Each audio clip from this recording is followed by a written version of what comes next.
welcome to the Bellingham City Council Committee meetings. Today is Monday, July 27th, 2026. So we have a full day before us, and the first committee we're going to start with this morning is Public Works and Natural Resources. That committee is chaired by Councilmember Lilliquist, so I will turn it over to him at this time. Thank you, Council President Stone. The Public Works and Natural Resources consists of myself and Councilmembers Cotton and Anderson. We have 3 items before us today. The first 2 items are related to each other, and this has to do with a contract award for the Ellis, Fraser, and Lincoln Overlay Project, ES 569, bid number 35B-2026. This project includes pavement restoration, water main replacement underneath the pavement, and upgrades to pedestrian infrastructure in the area. The city publicly opened 7 bids on July 2nd, and Faber Construction Corporation was the responsible bidder, who submitted the lowest responsive bid at $2,829,638.31, including sales tax. The engineer's estimate was higher than that, around $3.4 million, and the project, due to its scale, does include an apprenticeship hour requirement. To tell us more about this is project engineer Keenan Thomas. Hello all. As Michael said, I'm Keenan Thomas, project engineer with Public Works. So here going through the project, let me show this. So vicinity map of the project, up top, Ellis Street, paving up towards the hospital, starting at Illinois, and the water line is going underneath that section. It's a 16-inch ductile iron water main that's replacing a 100-plus-year-old small cast iron water main. And then further south, next one down, this guy here is Fraser, going from Puget out to Valencia on the east end. And then down low is Lincoln, paving up from Elwood up to Maple Street up there. And that is kind of the run-of-the-mill. Most of it's pretty simple, just a nice grind and overlay. New pavement everywhere. Pedestrian infrastructure, especially on Ellis. We're replacing quite a few crossings. Pretty much all of those intersections, actually all of the intersections on Ellis are getting new curb ramps installed and improved crosswalks, as well as a neck down at Plymouth. And on Fraser, there's another crossing improvement there. No improvements needed on Fraser or Lincoln at this time, so yeah. Sounds good. Any questions? Thank you, Mr. Thomas. Committee? Yes. Lisa? I did have a question. Thank you for the coverage. I did have a question about the area along Lincoln. Western Washington University has a large car park there, and school will be coming back mid-September, and it looks like this project goes through October. My only concern would be access to that parking, because a lot of students do depend on that to be able to take the WTA.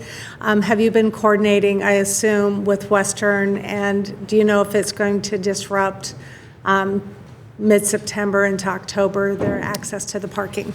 I don't believe that we will have any problems with that park and ride. In talking with the contractor, had a pre-meeting with them last week or week before, and we encourage them to start with that section. So ideally, they should be well done by the time that Western starts school. Perfect. I was hoping to hear that would be Yeah. the first project. Yeah. The main reason for it extending out to October is because of the water line. So they'll probably do Ellis last, and that's what's going to extend out into October. You say again? I move approval. Thank you. We have a motion before us to award the bid for this contract. Before we get there, I have a few questions. Just a comment first. So you said there were some crosswalk improvements, and that's to bring them up to ADA standards. And I'm really pleased that we are doing what we can to keep up with street repaving. I'm equally pleased about the replacement of an old cast iron water main with a new ductile iron water main, much larger in size in some of those locations. So what is the split cost-wise approximately between this being funded from both the transportation fund and the water fund? Cost-wise, what's the split? The cost on the water fund, I believe, was about $900,000, maybe a little less than that. 800? Yeah, 800,000 from water, and then everything else is from transportation. Okay, thank you for clarifying that. Any further discussion from committee members or other council members? Seeing none, all those in favor of awarding the contract number 35B-2026 for the Ellis, Fraser, and Lincoln Overlay Project ES 569 to Faber Construction Corporation in the amount of $2,829,638.31 signify by saying aye. Aye. Aye. Any opposed? I'll bring it forth unanimous recommendation tonight. So the next item is related to that. It has to do with skipped over it, with a noise variance for the Ellis Lincoln Overlay Project. That project includes replacing aging pavement and replacing and upsizing existing water main on Ellis Street, as we just talked about, between East Illinois and Squalicum Parkway, which is leading right to the hospital. To reduce disruptions to the hospital and other medical services which rely on this corridor, work in the area needs to be done at night. Therefore, staff is requesting a variance from the noise restrictions contained in BMC 10.24.120, Section C4, for a total duration of 30 calendar days during the project. So, as outlined by Mr. Keenan, there are 3 main project areas. I understand that the noise variance is only for the Ellis Street portion of that project. That is accurate. Mr. Thomas, anything more to add on this? I guess the only thing to add is we are not requiring work to be done at night. We're simply allowing the contractor the option of doing this at night, which we're highly recommending, as it will reduce any impacts. Yeah. Thank you. Committee. Lisa. Thank you. Out of curiosity, a lot of times when we do a noise variance and we give a prolonged period of time, like a month, there's been communication with the contractor how many of those dates or days they may need. We give them a time period for the flexibility, but they might only need 5 or 6.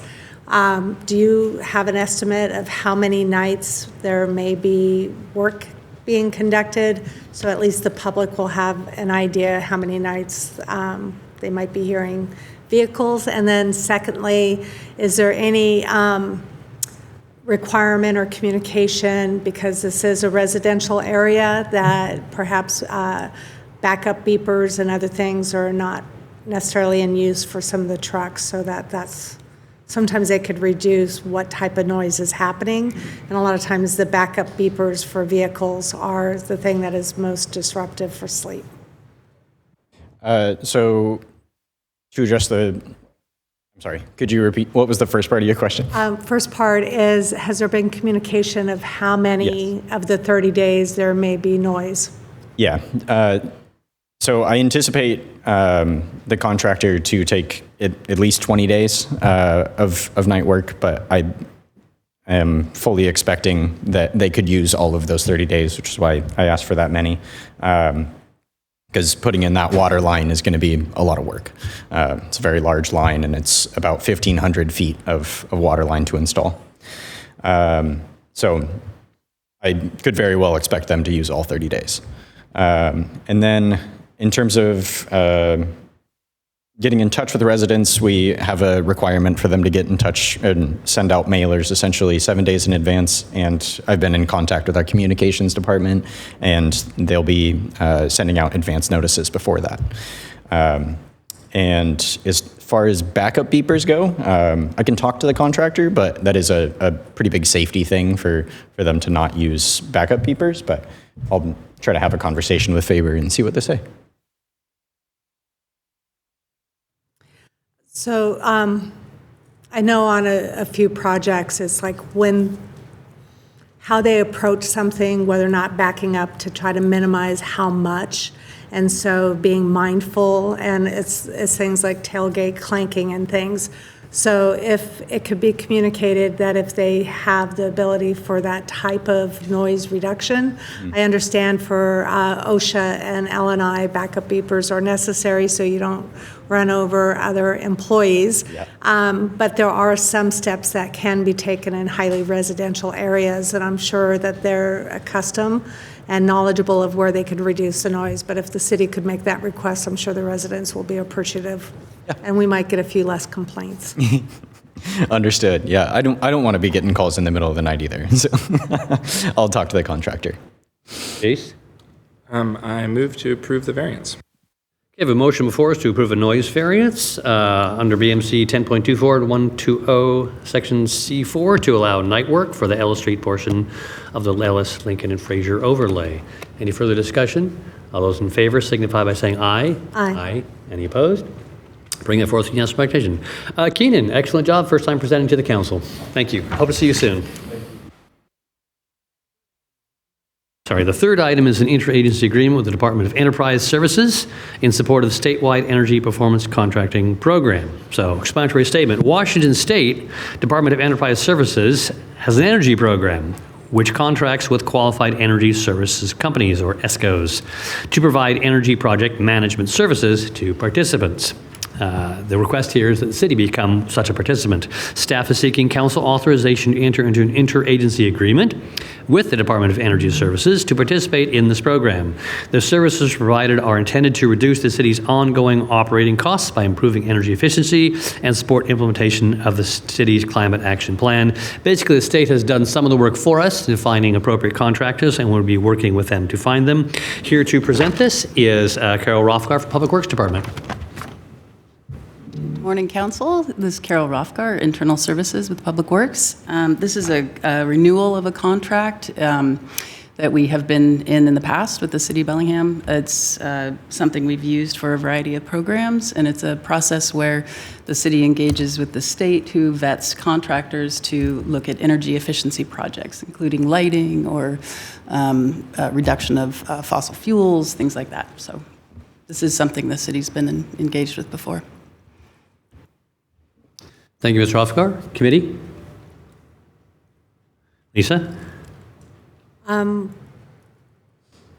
Just out of curiosity, how often are we contracting on projects? I know with the lighting and efficiency, but are we utilizing this service a few times a year or more frequently? We try to use it as where applicable. So, for example, like in the City Hall boiler project and the chiller project, we're engaging them in that. And so there's a few different areas when we're looking at energy efficiency. We'll reach out to them first. Lisa? Thank you. I've always been a little curious because when we're using them, we're not necessarily seeing it after the fact. So I think this is a great service, and I'm glad we're renewing it, providing we have council approval. But just always curious what projects we're utilizing it on, because when contracts come forward, I'm making an assumption of like, oh, we probably use this service, but good to hear at least one example of it. So thank you, and I will move approval. We have a motion before us to authorize the mayor to enter into an interagency agreement with the state's Department of Enterprise Services. I had a very similar question, Ms. Rothgar. Maybe you could throw me a ballpark number. I was wondering, what is the estimated budget we might use for these over any given year? I note attachment B has a management fee already negotiated. So, for example, a $500,000 project, the management fee would be like $33,800, so for that scale of project. So what do you think the overall budget might be in a typical year, or maybe a 2-year average or something? Wait, that's a good Like question. in the tens of thousands, or like several projects? It actually depends on the project. So it depends on the size of the project that we're looking at. For the chiller project, it was around $1.5 million was the estimated construction. So that'd be a $58,300 fee according to schedule. So, or the solar array that they're looking at from the Northwest Clean Air Agency, the funding for that. So we're looking at the ESCO process for that, which is $1.7 million, and then the associated fee. Yeah, and that would be $68,000. Actually, it'd be, at that point, you're at 1.15% of the total project cost. But again, that's probably $70,000, $80,000. Yeah. Okay, that gives me a good ballpark estimate. Thank you very much. Any further discussion? All those in favor to the motion to authorize the mayor to enter into the interagency agreement with the Department of Energy Services signify by saying aye. Aye. Any opposed? And I'll bring that forward with the unanimous recommendation. So those are the 3 items for the Public Works and Natural Resources Committee. This committee is now adjourned, and I turn the meeting back to Council President Stone. Thank you, Councilmember Lillquist. We will just take a brief break. The next committee is scheduled to start at 10:50, and that is Public Health, Safety, Justice, and Equity. So it'll just be a few minutes, and we'll be right back. Welcome back. So the next committee before us is Public Health, Safety, Justice, and Equity, and that committee is chaired by Councilmember Hamel. So I'm going to turn it over to him at this time. Thank you, Council President. This morning I'm joined by Council Members Cotton and Williams. Councilmember Huffman is excused from this committee this morning. We have one item before us. This is a presentation of the Whatcom County Incarceration and Prevention and Reduction Task Force 2026 Annual Report.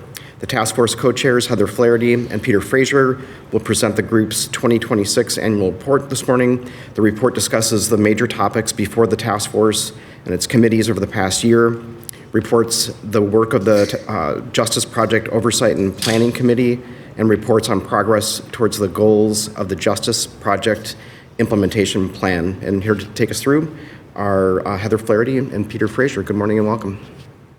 Thank you so much. We really appreciate being here. Good morning, council members, council president, and Mayor Lund. I'm Peter Frazier, and with my co-chair, Heather Flaherty, we lead the Whatcom County Incarceration Prevention and Reduction Task Force. This is the first time we have come before you as co-chairs, so let's begin with what the task force is, and just as importantly, what it isn't. The task force was created by the County Council in 2015 to continually review the county's criminal justice and behavioral health programs and to recommend how to safely reduce the incarceration of people struggling with mental illness and chemical dependency, minimize jail use by pretrial defendants who can safely be released, and advanced intervention and prevention. Under state law, we are also serving as the county's Law and Justice Council. And in 2023, when voters approved the Justice Project, they gave us the specific charge to monitor progress on the 15 projects of the implementation plan and to help our partners align their resources to accomplish them. The task force does not build the jail, we do not run diversion programs, and we do not deliver the treatment. We do not hold the budget. What we are is a table, a large and an important table.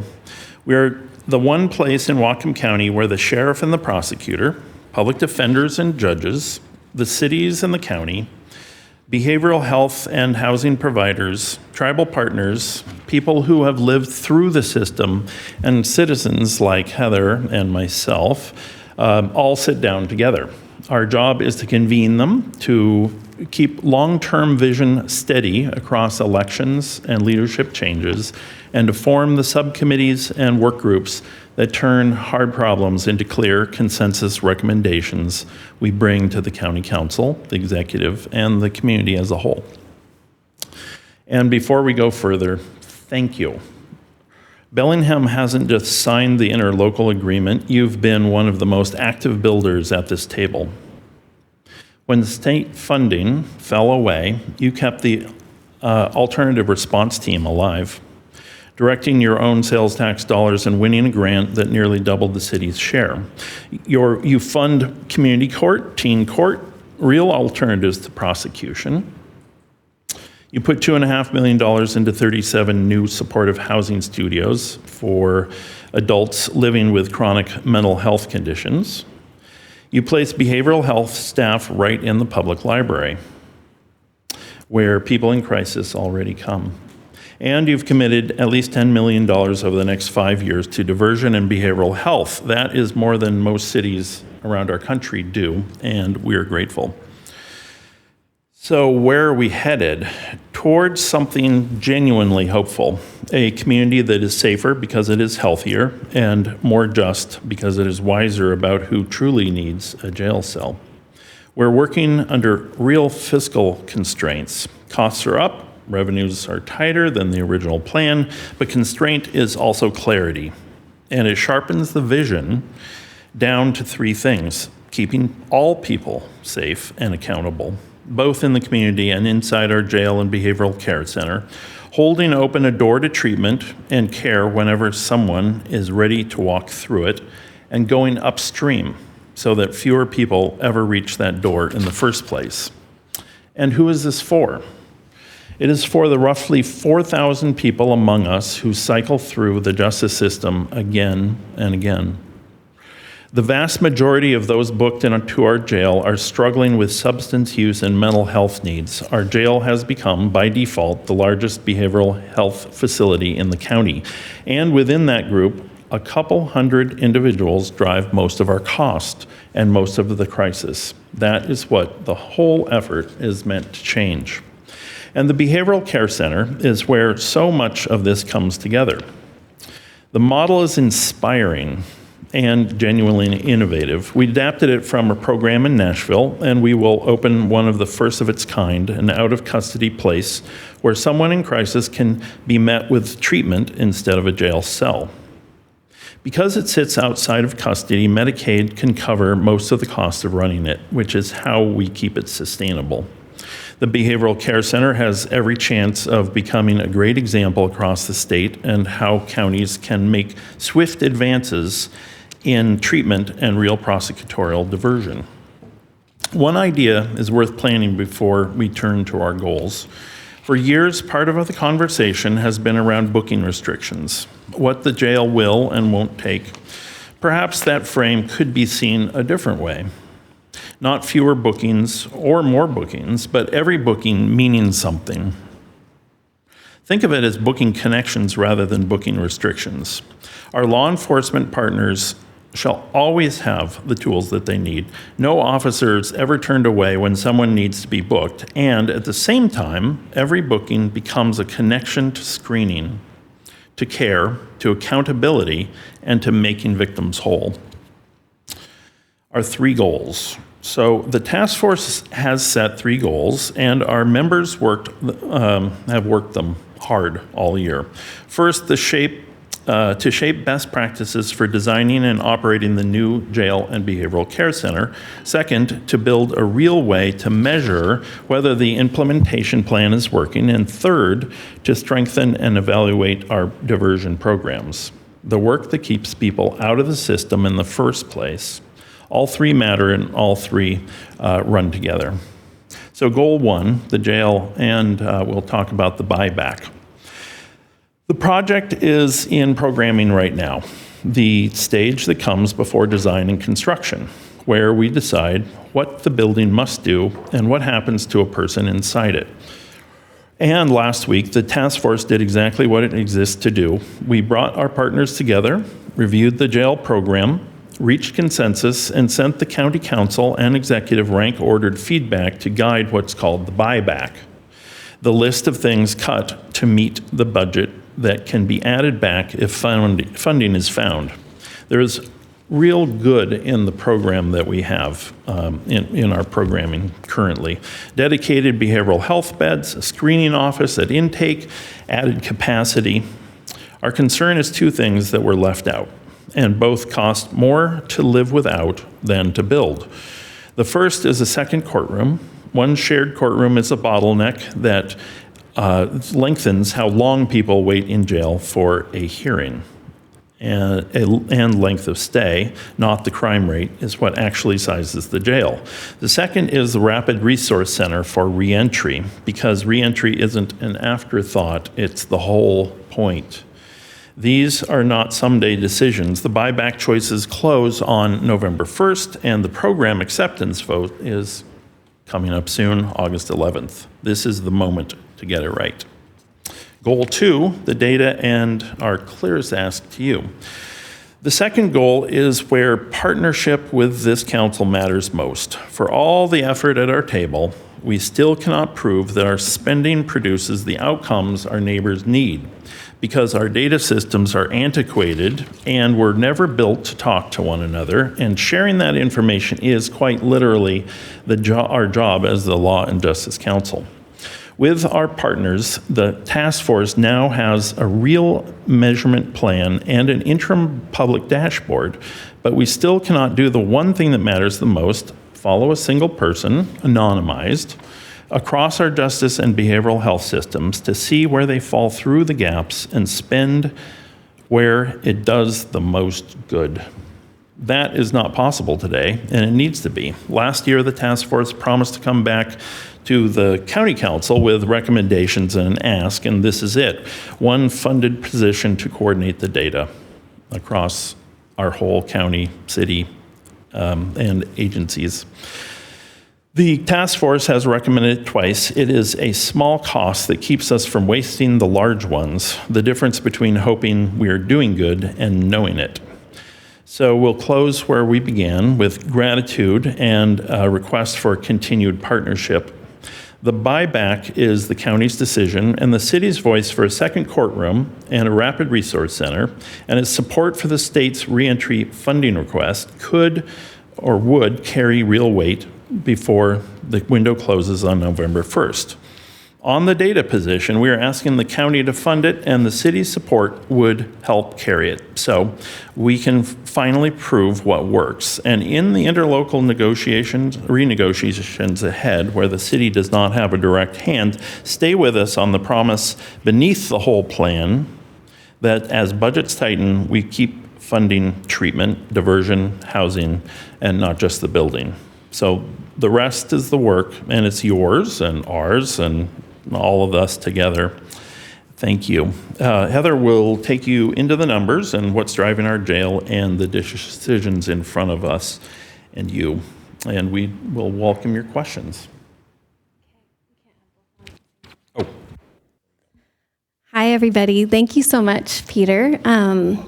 Thanks for having us here today. And I just want to acknowledge a few people up here too. Councilman Hamill, you've been a tremendous, important leader in all of this work for over a decade.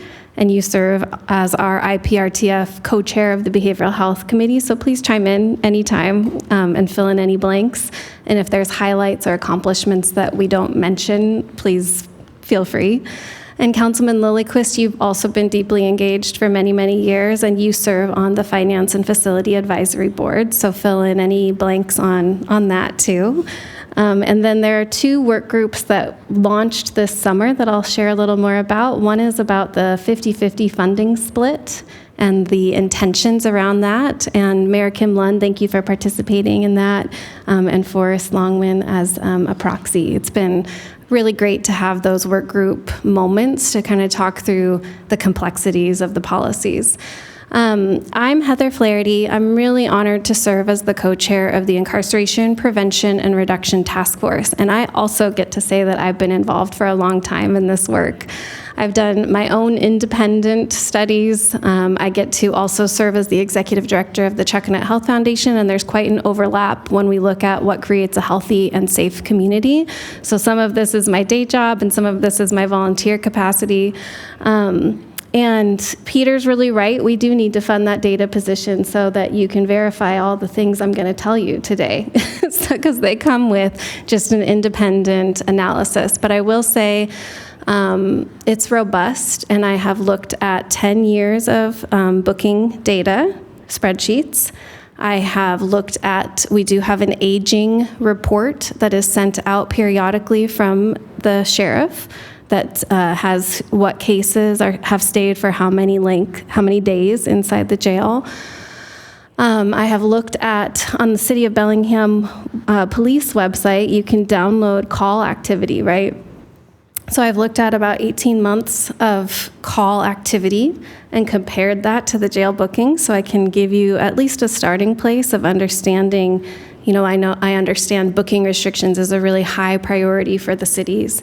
So it's hard, though, to start to answer, well, how many people are not booked that should be? And so comparing all of these different data sets, and no one data set tells you the whole story. There is not a human-centered person following the human through this system. And that is a couple of things I've really come to understand about the system. My background's community health, is that we're working with really complex humans that have complex backgrounds, and we're working in a really complicated system where there's 25 different decision makers, none of whom are in charge of each other. And so that the point of the IPRTF is that collaborative table that can set the shared goals, that then everybody sees what role they play in their decisions that add up. And one thing that's interesting that I'll point to about that is that a few years ago during the pandemic, booking restrictions were the tightest, right? We were not booking people, and we saw impacts downtown, and you heard about that a lot, right? Sheriff Tanksley was elected, and he actually started to address that really well, and he implemented a system, and you can see in the annual jail bookings in 2023, it was 9,791 bookings, 2024, 10,391, 2025, 12,104. So our bookings increased about 3,000 bookings. And that's just in our current jail, current capacity, and managing booking restrictions really differently. So I think that what we're also seeing in 2025 is the pent-up backlog because the court processing didn't happen as efficiently during COVID, right? And so there were a lot of warrants. A third of those bookings, those 12,000, are warrant-only bookings. And we can go through what actually, that's another data set I've analyzed deeply, is the jail use report, and you can see what charges are booked year over year. And some of the charges that increased exponentially were Department of Corrections hold, somebody with a parole violation, disorderly conduct, and the controlled possession, simple possession, which makes sense because we pretty much recriminalized possession of drug use, and now we're booking people for that. So, and what I wanted to say is that collaborative table a few years ago during the pandemic, continuances were persistently brought up as why are court processing delays happening, and there was a sentiment of people are asking for continuances. The lawyers are asking for too many continuances on these cases. And I did a deep dive into what does that mean, what does that look like, and the conversation really moved toward how do we focus on this, on court processing. The prosecutor's office changed their practices, the public defenders changed their practices, and it really comes down to that, what gets paid attention to gets managed, right? And our court processing improved. So our median length of stay now is 26 days. That's really pretty good, but we're sizing a jail. One of the reports that came out this last year, the length of stay needs to be managed really, really well for us to not be in 5 or 10 years in another position where we're saying, oh my gosh, the jail's full. The length of stay, the goal is to manage it to 19 days or less on average. So that's a takeaway from some of the comments I'm sharing with you today, is that when the city of Bellingham is about 44% or so of the jail bookings. You're a high utilizer, and that makes sense because you carry most of the population and you have the downtown core. So your practices make a huge impact on the system overall, right? And so when policies and opportunities and programs come up to support reducing that length of stay, I think that's a good thing to really consider and rigorously analyze. Is this going to help us? And what creates more public safety? So a few accomplishments, I want to go back to the beginning a little bit, that I want to make sure we mention. Peter led a work group this year that was amazing and really focused on the prosecutorial diversion that will be required for the out-of-custody behavioral care center to operate well. And so that is the power of a table like IPRTF. That's not a new concept to all of you, that multi-stakeholder table, where bringing all of the decision makers together to say, what can the prosecutor agree to divert to the behavioral care center? That's somebody that normally would be in custody. What's the criteria? What are the pathways? Who needs to be involved in those handoffs? And they recently released their addendum B for how many people could be eligible for diversion out of the jail, and they extrapolated to about 1,800 people a year could be diverted to this new behavioral care center that's built. So that's a giant accomplishment and outcome, and those conversations would not have happened unless they were convened by the incarceration task force, likely, maybe, but we certainly helped and catalyzed. Also, as you know, the county secured a new site for the jail, and I think there's a lot of advantages to that site being where it is. The IPRTF didn't have a direct role in that, but I think it's worth stating for the record. The The sequential intercept model was refreshed this year. That was a top 10 goal of the Incarceration Task Force. That tool is really important because it looks at all the intercepts, right, of pre-arrest, arrest, in custody, diversion, out of custody, reentry, and maps what are the resources we have in our community, what are the resources we need, and often what is the coordination actually in between that would really maximize the opportunity to support better human outcomes. So that was updated and refreshed and is a tool that the community can use for looking at what do we need to invest in next. And then also the county executive's office was able to secure funding, and I think the city of Bellingham was part of this with the True Blood and the new supportive housing, which is a persistent need and is really critical to somebody's success upon reentry, right? If they have that housing support, we need to do more, but we always want to celebrate the steps we get to take and accomplishments. And then an accomplishment I wanted to make sure to mention that Councilman Hamill is a significant leader on is bringing Deedwell Each to our community and the work around treatment and harm reduction. And what I've come to understand about the jail population as well is that it's really quite a bell curve. There are a lot of people, in fact, about half of the people that get booked in our jail that stay 2 days or less.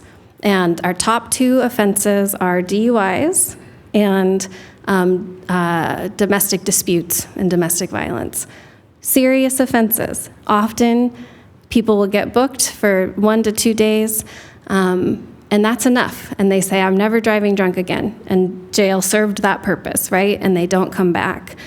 There's also a tail of people who stay a long time in our jail, and those cases are complicated and often very serious crimes. And then there's a whole bunch in the middle that have an overlap, not always everything, but an overlap often of poverty, addiction, untreated behavioral health, unsupported disorders, or homelessness, and that churn of going through the system. And I think that the middle is where we often want to focus on what can we do to help stop this churn and help somebody get on a better path. So a couple of things I want to draw I'll pause there for just a second. Anything anyone wants to ask? Committee? I think we'll wait till the end. Okay. Just to give you a little texture to the bookings from 2024 to 2025, some highlights. There still is room for improvement on the daily bookings. The failure to appear for a driving with a suspended license in the 3rd degree, bookings for that grew 283%. There's a lot of court procedural, warrant, administrative, important things that lead to bookings. And having alternatives to what that consequence could actually be really good for the human outcome of not having somebody need to be in jail if they're not posing a threat to society, and also the expense outcome, right, for the system. Controlled substance possession bookings grew 357%. The DOC detainers grew 318%. FTA for criminal trespass grew 108%, and theft in the 3rd degree grew 91%. And disorderly conduct went from 0 to 59 bookings, 0 bookings in 2024, 59 in 2025. Indecent exposure went from 0 to 22. Looking through all of the Bellingham call log, one thing I think we can be really proud of and shows the efforts that the city does so well, 0%, you had in the last 4 months, 583 behavioral health and crisis calls out of thousands, 0% of them resulted in a booking. That's amazing. That is really good work. And then the question is, if we had that human-centered ability to track somebody, what was the outcome then? Where did they go? How did they get support if they needed that, right? But I think that's a success to celebrate. Anything? I'm going to go into what the work groups are up to and why. So far, so good? Yep. Okay. Proceed. So one of the Pasco Planners report, right? The county has really been deliberating on what's in front of them with the decisions around jail budget, jail size, And one of the planning reports highlighted that if our length of stay grows to 29 days or more, they estimate that in 2050 we will need 700 jail beds. If we can manage to a 19-day average, we need 458 beds. Currently, what's being presented is about a 480-bed jail. And I won't speak for the county and all of the decisions they're making, but I will just say on the IPRTF side that really, really puts into focus why managing length of stay is going to be very critical for the next forever. And so looking at the opportunities for how can we do that better, and knowing that 90% on average, 90% of the people in our jail are pretrial too. So that also adds a complexity for how do we manage length of stay there. So in the spring, the County Council approved a budget cap resolution based on the Finance and Facility Advisory Board recommendations around looking at the expenses increasing, the interest rates, all of the variables of financials. And so the budget cap is $205 million. And along with that, though, because that complicated what the policy intentions were around the 2023 ordinance for public health and safety that is implementing the full justice implementation plan, the County Council also asked for 2 work groups of the IPRTF to be developed for the summer work to really focus on how do we and when do we achieve that 50-50 intention, and what does that actually mean? How do we define that? And then there's an average daily booking and length of stay work group that is looking at what are, based on who is in our jail and the needs they have, what are the real opportunities for reducing that length of stay number. I think I'll close my comments with there is great work being done with the judges and the pretrial risk assessment subgroup on looking at where their tool hasn't been as effective as they had hoped, and that's highlighted in your annual report too, your big PDF that you got. And we really support that work because it will hopefully also support that reduction of length of stay.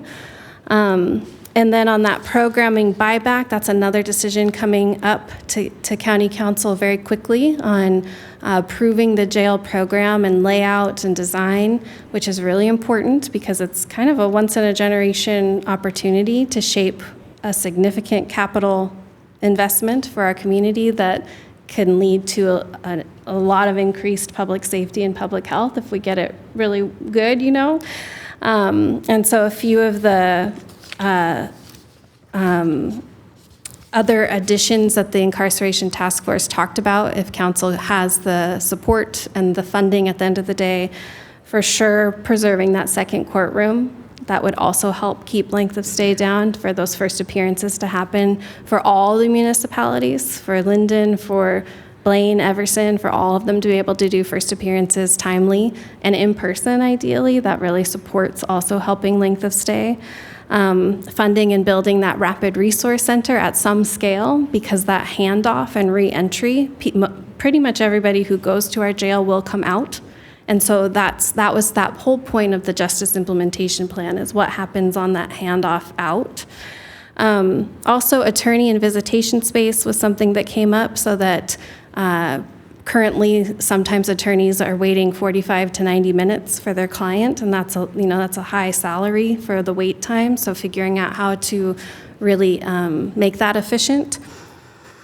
Pairing those behavioral health beds, that is a win, I think. The current programming is saying that there will be about 120 behavioral health beds in the jail. That's a significant increase. But pairing that with the warm handoffs, because some of those people that need those supports might only be there for 3 days. That might not be a meaningful intervention. So what's the handoff when people leave jail?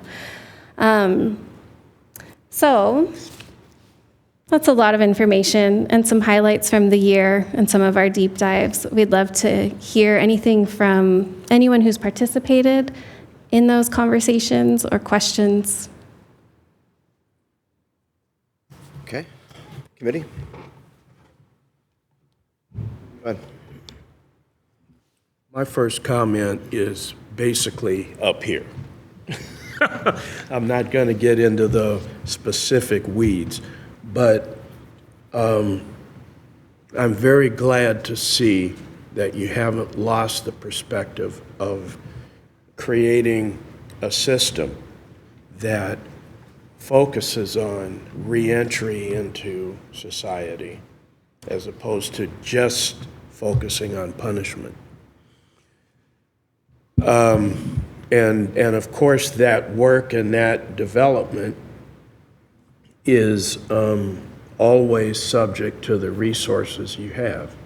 But that being said, the concept that you presented about the buyback concept and looking at things like that to say, basically, we can't do this right now, even though some members of our public say, well, if you can't do this now, don't do anything.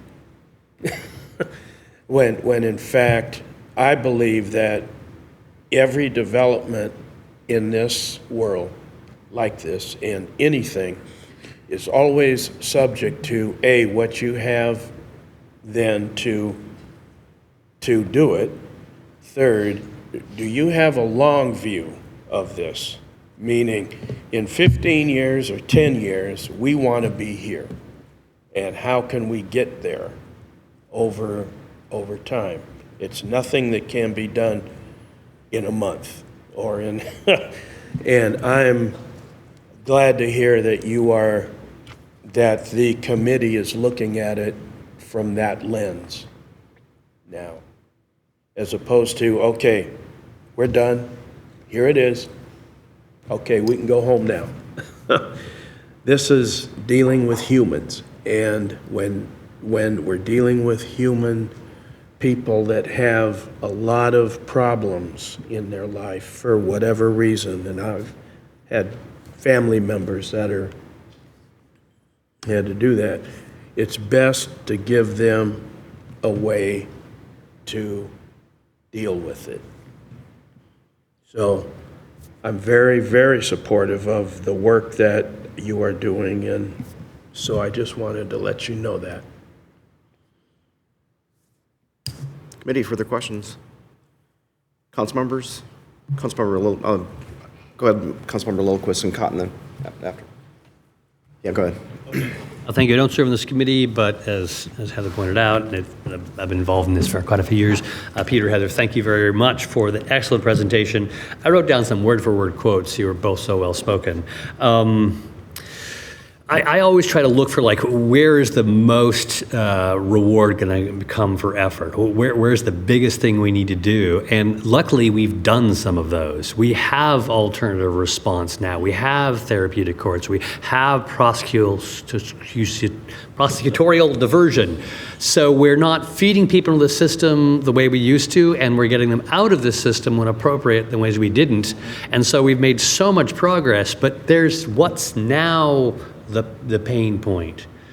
In my view, and I think you sort of agreed. So for example, one of the buybacks is a second court in the jail. So those arraignments going to occur very quickly. And in the various committees I'm involved in, it's been clear that having an extra court speeds up the entire process, quicker justice, but it also leads to, like, not just a reduction in the number of people who stay in jail, but a reduction in just the operating costs of when they even are in jail. So it is a huge cost savings. Therefore, it's worth stretching to find. Is it? And then I want to also pivot. There's a really good quote on page 12 of the report that talks about jail capacity analysis also found that adding one superior court judge, so this is another judge. You may have a courtroom, but you need a judge. Adding one superior court judge was estimated to reduce average daily bed need by approximately 80 beds. What it costs to run those 80 beds and what it costs to build those 80 beds is in the millions of dollars. So there's cost savings there. So my current belief is that what rises to the top is a need for, Whatcom County did add a Superior Court judge not too long ago, is adding yet another Superior Court judge and yet another court venue for this to occur. That rises to the top for me. In either your opinion or the IPRTF's opinion, does that rise to the top? Is there an opinion you can express on that question?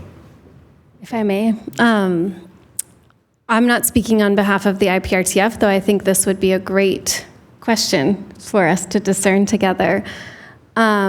Just because of my privilege and opportunity around that average length of stay work group, I've dug through the courts and some of the data around that with that aging report.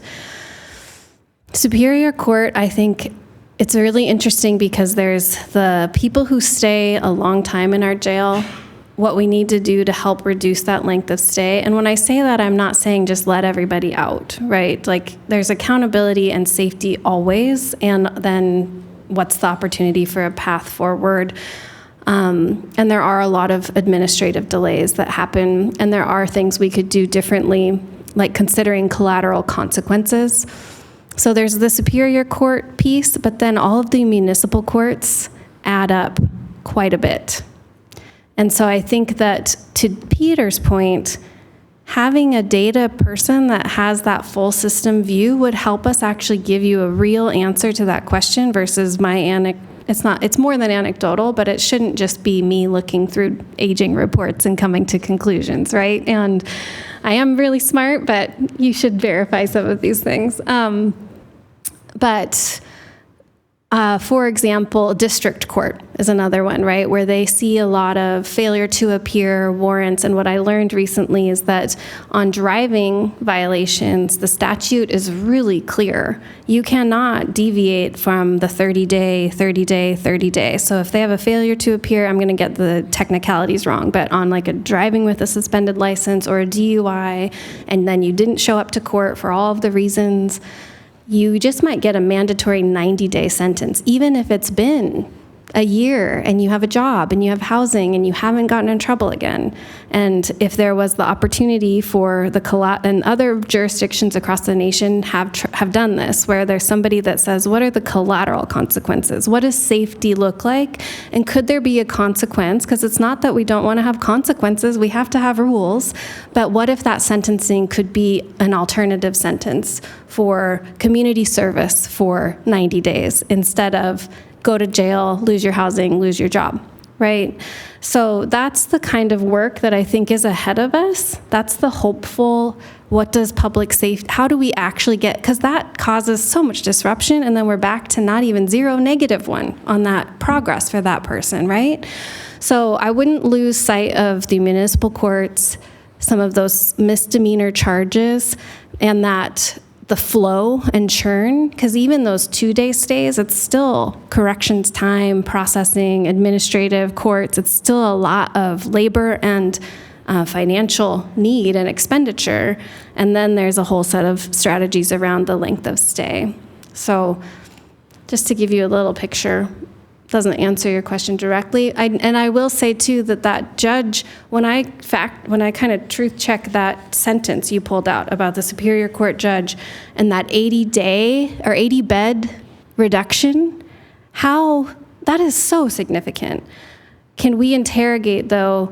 What else happened? The prosecutors changed things. The public defenders changed things. Judges might have made different decisions. Is there a standardized learning that we could keep up doing that so it isn't dependent on, okay, now it's a new public defender, they might do things a little bit different, right? And so I would love to have that capacity to dive deep into, well, wow, like we want to save these bed days. And also, by the way, crime rates are going down, right? And so this is a good thing to add these things together.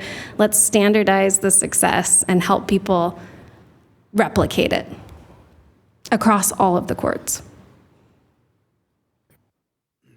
Councilmember Cotton. You already answered my question, so I'll ask another. As the interlocal comes back to us for revision, what advice do you have in terms of, doing what we can to honor voter intent and especially, if you could talk me through opportunities with those buybacks in the context that that deadline is before the legislative session. So how does this play out in the best way possible? I'll start with some thoughts, and anyone can add in. Mayor Lund, you might have thoughts too, of course. I think one thing to share is that the 50/50 work group is talking about exactly that. So I don't want to get out in front of them. And there's a report coming in, I think, late August or early September around really what that group is focused on is, well, what actually counts? We didn't really define this, right? We said behavioral health in the campaign. We talked about this being 50% for the jail building and then 50% for the other 14 projects of that justice implementation plan. The financial variables are ever changing, and so the most conservative projections show 16% to behavioral health in 2030 versus when the projections were much more optimistic, we could reach 50% in 2030. And so I think I've been thinking about it too as, is it really, the 50/50 is a value statement. There wasn't financial analysis done on, well, if the jail's going to cost $205 million, we need to spend $205 million on these things, right? It's really about how are we achieving the goals of the Justice Implementation Plan and that recognition that a jail on its own is not probably going to get us the public safety outcomes we all really want, right? And so that reframe of what is, like Councilman Williams was saying, what is the pacing and the scaling and what's the step we can take today, next year, in 3 years, and the prioritization of that, and memorializing that in whatever way is appropriate in the ILA, I think could be a really great thing, because hopefully in 15 years or 20 years, we're on to the next challenges and opportunities of our lives, and we want to make sure that the next leadership bench has the intentions really clear, right, in these core documents of ordinances and interlocals. But on the flip side, too, I would say that in the initial interlocal, there was a commitment that there would be no more booking restrictions for the cities, right? That was a serious commitment and very important. And I think also having more definition around what does that mean, right? Because something I say that drives some people crazy is if you take that to the nth degree, literally, that could mean that tomorrow we need to be able to book 10,000 active warrants. And I don't think anyone thinks that that's what we need. We don't need a 10,000 bed jail. So what does that actually mean? And from my perspective, it's that booking connections idea, and what are the things we can invest in so that law enforcement always has the tools they need, that they're never left with not an option, that there's a handoff somewhere, whether it's a jail or somebody else at the front door saying, okay, we're gonna take care of this, right? And that no matter what, victims are taken care of, and that there's public safety addressed, and that there's also a layer of what are the root causes of this crime that's happening, and is there something that we could meet a need that would change this, or is this, the jail is the right path? So the IPRTF also did write up those 5 priorities that I rattled off. There wasn't a formal vote, but there was just a general consensus. I'd love to take your question back and have a more formal conversation. Please come to the IPRTF meetings or send questions, because it is supposed to be a body of recommending things, and it is a really strong cross-stakeholder. Mayor Lund's on that. Chief Mertzig has been an incredible participant. Sheriff Tank, of course, the prosecutors, the public defenders. So I don't want to quite get ahead of anything formally, and that's where I would, anything you guys want to add? You're good. Okay. Or correct? Tell me where I'm wrong. I don't think you're wrong anywhere. But I think one of the failures of the previous interlocal was just how prescriptive it was. We created a very specific math equation when we didn't fully understand all the variables. And so how do we meet our lofty goals and have a focus on the outcomes for where we want to go in a way that creates enough practical, pragmatic space to get there? So I think that's just the one piece I would add. Committee, further questions? Councilmember Lillquist? Yeah, thank you for this. One, just a comment on the 50-50 split. Jails are very expensive. We're going to be forced to spend a lot of money in jails, but I think more than half of our effort and more than half of our results can come from behavioral health. That doesn't necessarily mean that we spend half of our money to get those results. So sort of I think what you were saying, we want the results, let's focus on those and spend what we need to get the results. My question has to do with what was referred to early and then later in the report about a pilot program for prosecutorial diversion to a residential treatment facility. And I think it refers to only and exclusively the behavioral care center, which does not yet exist and won't exist for maybe 2 years. So this is a pilot program which does not yet exist for a facility which does not yet exist. Am I understanding that correctly? Okay, and so the idea, though, is as soon as that is on board, the prosecutor's office will need to be prepared to start using it, and the idea is that they would start using it as a pilot basis. They wouldn't be committed to it. They will try it out for a few years. Okay, then I understood it correctly. I really look forward to that. And one of the things that I appreciate about what I'm seeing on the Facilities and Finance Advisory Board is a clear willingness by the county administration to advance the Behavioral Care Center on its own timeline as fast as we can go, and the JO on its own timeline as fast as that process can go. They're not linked to each other. Whichever one gets across the finish line, gets across the line when it gets across the line, and neither of those is on the slow track. They're both on the fast track. And even though those fast tracks are still a year or 2 or 3 in length, or maybe 4, I don't know. I'm hoping for lower. Anyway, so I appreciate understanding better about this pilot program and look forward to the Behavioral Care Center being built. Committee, further questions? Okay. Seeing none, I've got just a few points here with an eye towards the time. Heather Flaherty asked me to fill in any kind of blanks that you may have missed. One that stands out to me is we do this work by being informed by people who have lived experience. And recently at the JPOP meeting, we had, I think it was like 6 or 8 folks that came and talked about what they had gone through. And to a person, every one of them had some kind of substance use disorder that drove the crimes that they committed. And you'd rattle off a few. Those and the ones that you identified outside of driving while license suspended third, they're crimes of poverty, and that's what those folks were articulating and describing. So I just want to make sure that we're on the same page when it comes to we are trying to do this with as much information as possible. I also want to underscore with the relative opacity of our court system, it's often hard to see the value of why that second court is so important, and you brought up some of those reasons here today.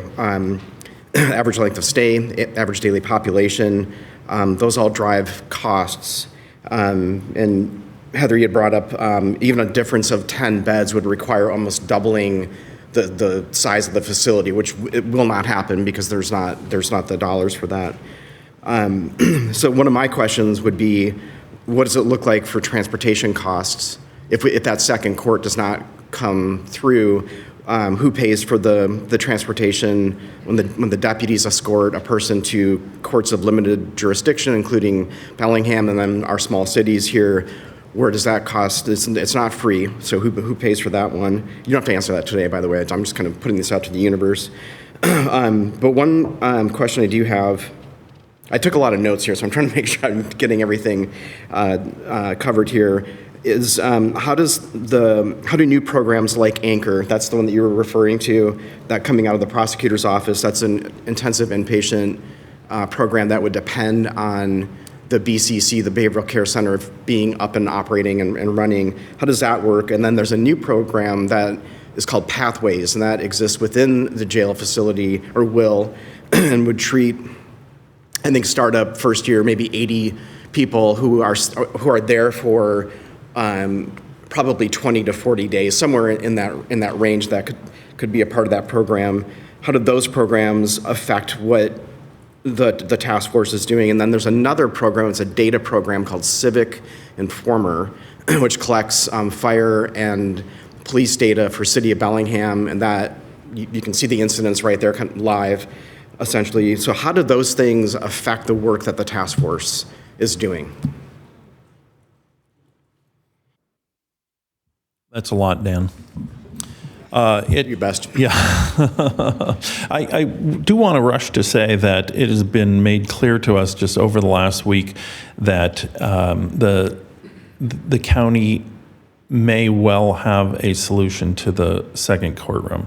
And I think that needs to be said. I don't know what that is, but they are they're seriously working on that. You brought up Civic Informer. It's a data program that is a daily feed of what is going on. But we need to have a even deeper a data program that allows us to, as I said in my remarks, be able to follow individuals through. And I will through the system, anonymized, and to help us with our antiquated legacy data systems to be able to understand how and make sure that each dollar and each hour of our energies go to the things that are making the most difference. I would like to say that I spent most of my career as a usability person and a customer researcher, and I have, in all my work, it is so clear to me that real change happens individual to individual.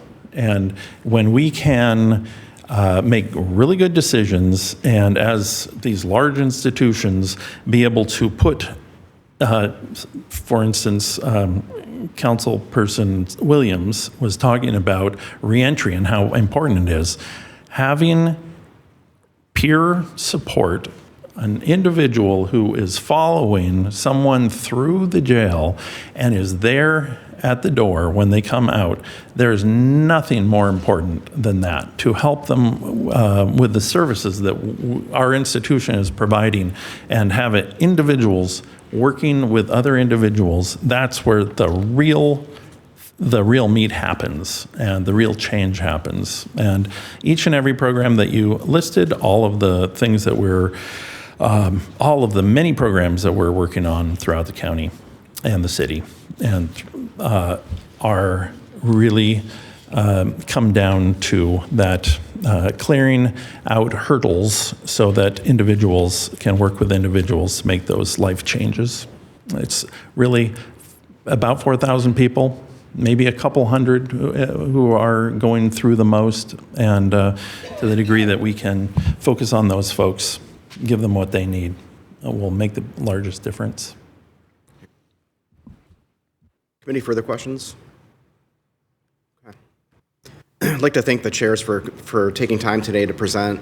I think it's super important that the council understands the breadth and depth of what the task force does and all the committees. If you look at the packet, there are dozens and dozens of people that serve on this task force and these subcommittees. So thank you for coming today. I appreciate it. And with that, end of committee. Thank you very much. And again, thank you to the presenters for joining us and all of your ongoing work. It's greatly appreciated. The partnership's huge. So with that, we end our morning committee meetings. We will take a break for the lunch hour and then reconvene at 1 o'clock with Committee of the Whole. Thank you very much, and we'll see you soon. Good afternoon. Welcome to Bellingham City Council afternoon committee meetings.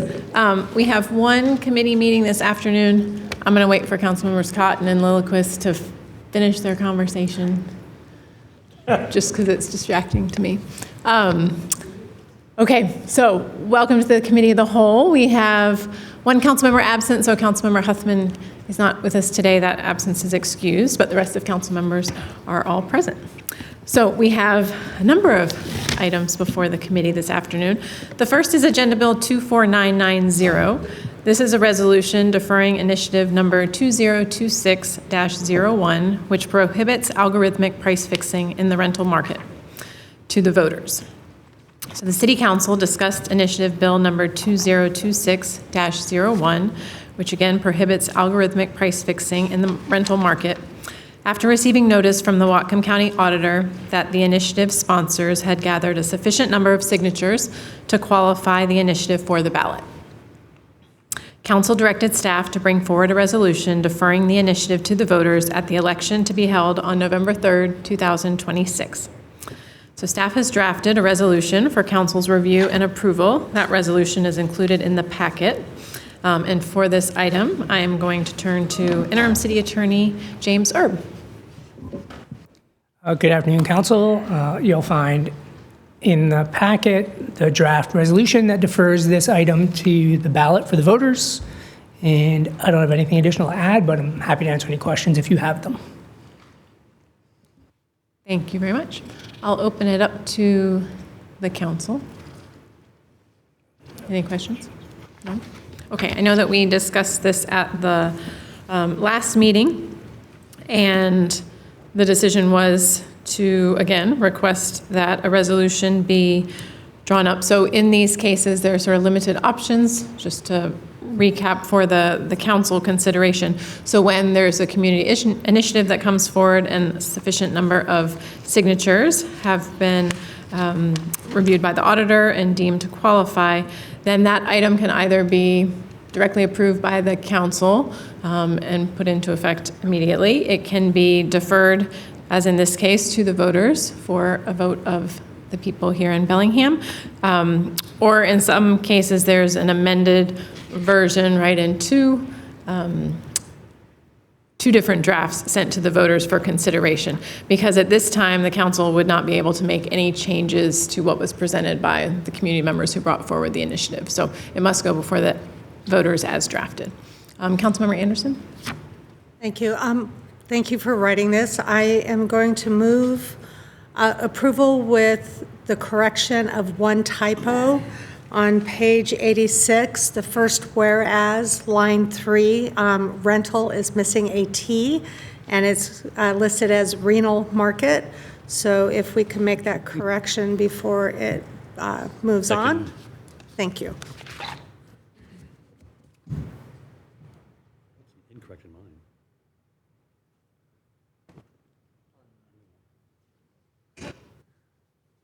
And that was the third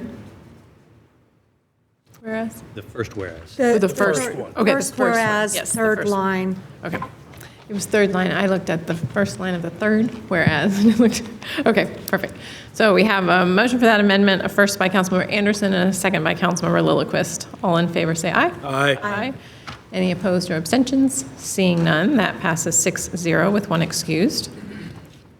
Okay. Any other amendments? Otherwise, the resolution is before us for consideration and possible adoption. The final resolution would need to be sent to the auditor's office by August 4th, which is the date of the primary for inclusion in the November ballot. Point of order? Yes. I understood Councilmember Anderson's motion to be Move it making with the the amendment amendment. with that, yes. Okay. Perfect. Any objections that everyone's understanding? Okay, perfect. Then that has passed, 601. Ms. Getz, did you get that? Yep, okay. Anything further needed from legal? Okay. No, thank you. Okay. And my understanding is that as part of that work, the administration is moving forward with identifying individuals to speak, or to not speak, but to write pro and con statements. So whenever there's a ballot item that goes forward, there's usually an inclusion of a pro and con statement. So just wanting to make sure that those listening or in attendance know that that work will be going forward as well. Do we have any direction about if people were interested in participating in that process, where they would be directed or who they would contact? Janice Keller, Deputy City Administrator. People are welcome to contact me by close of business today in the mayor's office at Bellingham City Hall, or jkeller@cob.org. Great. And we distributed that week before last, I believe. Great. Okay. So just to confirm, that is by the close of business today. So that work will be moving forward. Okay. Great. Thank you very much. So the next item before the council then is Agenda Bill 24992. This is a work session on movable dwelling units and discussion of proposed interim ordinance. So backyard movable dwelling units, known as MDUs, such as certain RVs and tiny homes on wheels, are currently legal for full-time residents within the city, but are restricted to manufactured home communities. The proposed interim ordinance would expand opportunities to benefit from this affordable housing option to all residential zones, excluding critical areas and the Lake Whatcom watershed. This would allow implementation during the interim period to inform policy design prior to codification. Councilmember Cotton will give a presentation on the proposal to allow MDUs as an affordable housing infill strategy. If council wishes to move forward with the project, the proposed interim ordinance would come back for potential first and second reading at a subsequent meeting. So for this item, I will turn to Councilmember Cotton.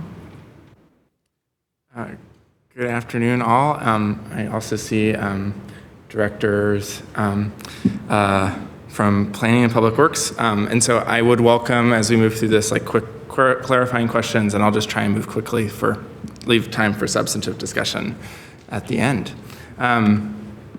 Okay, there we go. So we should probably start with what are movable dwelling units.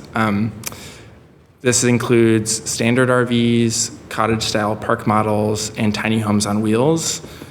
Each of those are certified to a different standard. I'm on a one-man crusade to popularize the term movable dwelling units instead of mobile dwelling units, which just to avoid confusion with mobile manufactured homes, which are regulated by HUD and are already legal in all residential zones in Bellingham.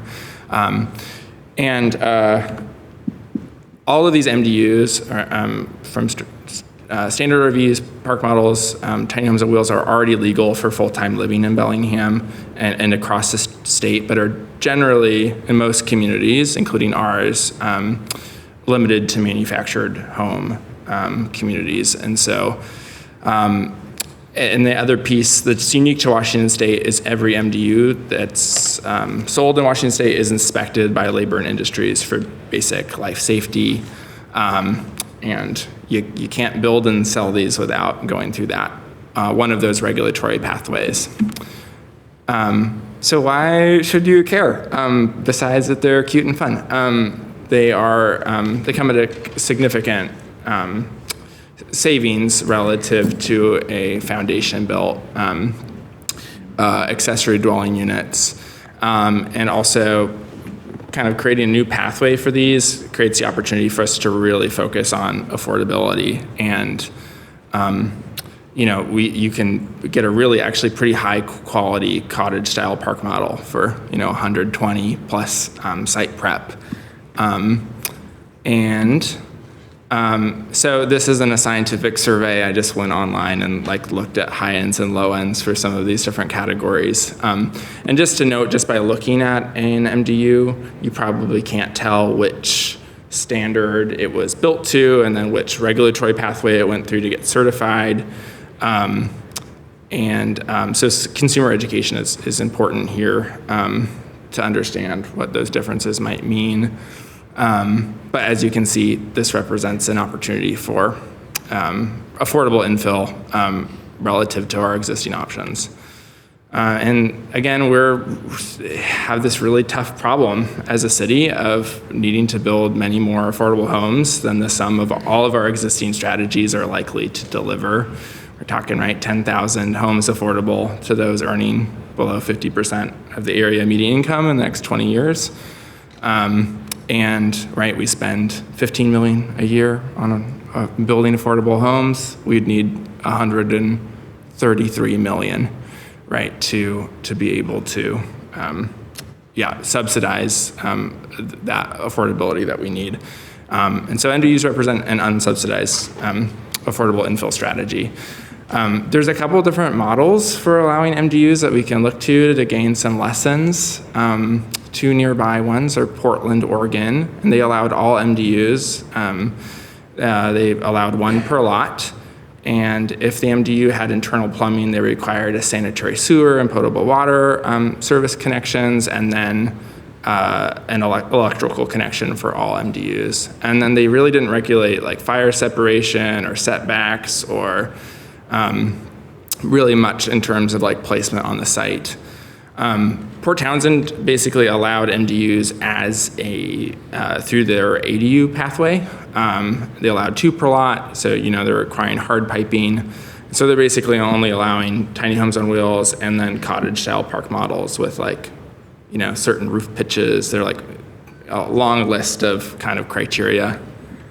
And then the outcomes kind of vary, or diverge based on those policy designs.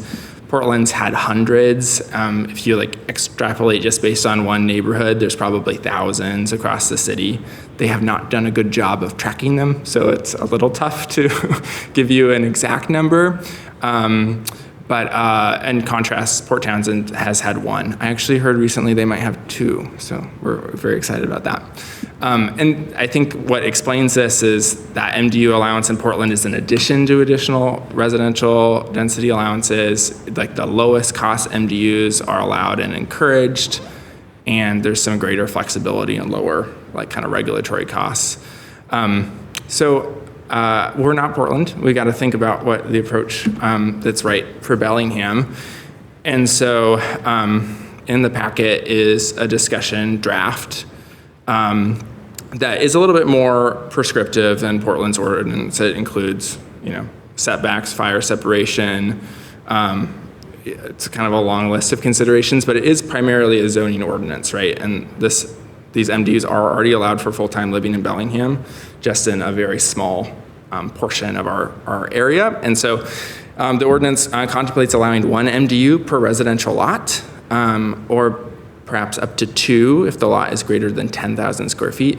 And that would have to be associated with a primary dwelling, and provided you could live in one for up to 24 months if you're building your home. And then there is some interest from nonprofits to think about nonprofit deployment. And so there's also a provision that would allow up to 4 MDUs if the lot's controlled or owned by a qualified nonprofit. Really thinking about, we have these chapters for large kind of congregate safe parking or kind of detached shelter for kind of higher acuity folks, but there's actually probably a lot of opportunity in our community to provide housing for folks who really just need a roof over their head and don't need a lot of 24-hour on-site support. And so some interested, churches and others who aren't ready to submit a proposal tomorrow or anything, but if we were to move forward with this, would see that as a signal to think about that more seriously. So the biggest question you might have is where do these go? The ordinance right now would require compliance with the front yard setback in the underlying zoning, and it would only allow an exterior placement and a flanking side yard. So think about a corner lot.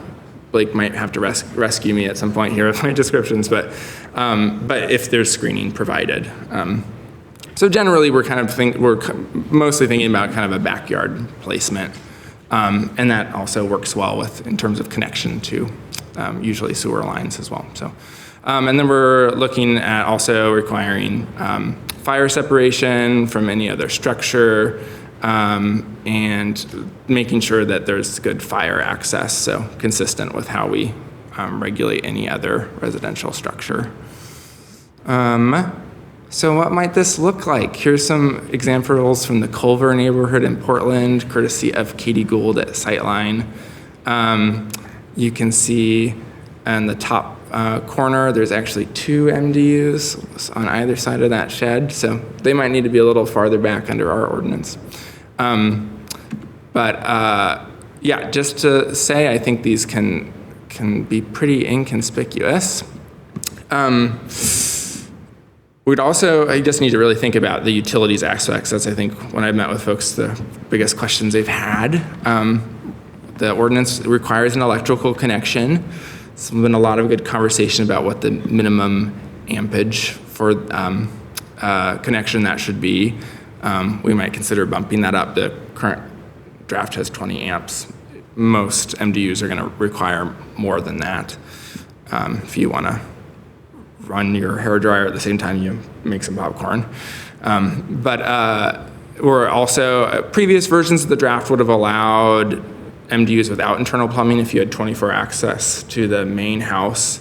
That was generally pretty popular, but some concerns about that. So kind of as we're thinking of this as an interim ordinance, we're requiring a lateral sewer clean-out connection to sewer service, and then requiring potable water service, and that could even be through an anti-siphon hose bib on the side of the house. Okay, so like here's an example of a site. This is courtesy of Tiny Home Hookups in Portland, which has been doing a lot of this work. Isn't that cute? Okay, and now tenancies. Most MDUs in Portland and other places they've been adopted are like our housing for family members, like by and large. But we should think about the kind of less common scenario in which an MDU might be occupied by a tenant. So I guess there's two kind of categories here. One is you don't own the MDU, but you're renting it out, just like a traditional residential tenancy. In order for that to be permitted, it would have to meet building code under the current draft. So like basically only tiny homes on wheels built to the IRC. And I think that makes sense, right? Like there's kind of a commercial element, like maintenance is really important for these housing types, just like any other. And so kind of avoiding that split incentive, I think makes sense, at least on this interim basis.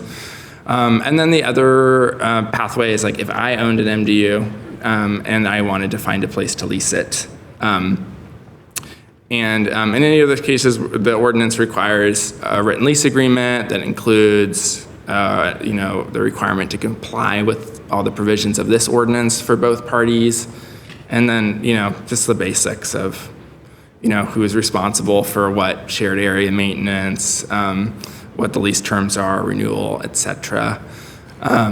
And just to say, so this ordinance doesn't change any rental protections. And so if it is not owner occupied, right, all of our other state and local protections apply. And I will say, if you are renting or you own your MDU and you're renting a space, that's not really tenancy that's contemplated by either the Residential Landlord-Tenant Act and Manufactured Home Landlord-Tenant Act. So people would just really need to make sure those leases are kind of designed to protect both parties. And then, I think whenever we talk about housing that's more affordable for people who have lower incomes, a lot of concerns come up about stereotypes about folks. And so I think returning also to this is really a solution first and foremost for families, but we do have existing code protections against things like inoperable vehicles and non-weather-tight structures and unhygienic yards, et cetera. And that's also codified in the ordinance again. Just a couple other provisions. We're really thinking about this as a housing solution. So on the interim basis, these wouldn't be allowed as short-term rentals. And we're considering issuing these permits through just a type 1 kind of ministerial process for that MDU pad. So I think it's always good to just like end, and this is actually the end of the presentation, so sorry. But to come back to folks that this helps, these are a couple folks who are profiled in a Sightline article. Mari was a Seattle resident who was a homeowner but was being priced out because of just increased maintenance costs and rising utilities, and so was able to finance the construction of a MDU for a little over $100,000, and it's just been a great opportunity to age kind of securely and in a home that they love. Teresa is an example of MDU beneficiary from Portland. They had a really massive, lovely tree in their backyard, and when they went to go get a quote for an ADU, an attached or detached accessory dwelling unit, it was $400,000, it's not a number she could afford. And then second, it would have intruded in the critical root zone of this legacy tree. And so an MDU ended up being an option to, by foregoing that in-ground foundation, preserving this tree and also allowing their household to grow. This one more example, Laura, from rural Washington somewhere, had a parent pass away and had then some caregiving responsibilities for their parent's spouse. They looked at an ADU, they couldn't afford it, and so instead bought this RV, which has been a great housing solution for that relative and allowed for some on-site care and integration into Laura's household. We're also very blessed to have some great local MDU builders in Whatcom County. Big Freedom Tiny Homes, Director Lyon and Senator Shoemake and others got a chance to go out and tour one of their park models that comes in at a base price right now of about $115K. We have West Coast Homes in Linden, which does both park models and tiny homes on wheels, and those are price points of under $20,000 to $200,000. And Mount Baker Tiny Homes, which is a very small operation, but is doing some great park models right now at around $120,000.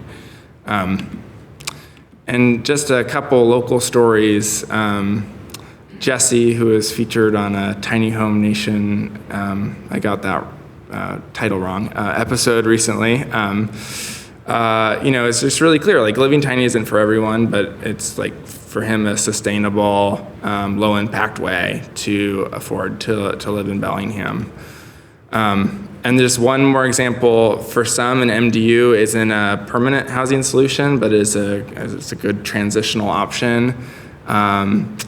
Amelia and Josh, former Bellingham residents, just bought a home elsewhere, lived in an MDU, and that savings allowed them to save up for the down payment of their first home on the West Coast.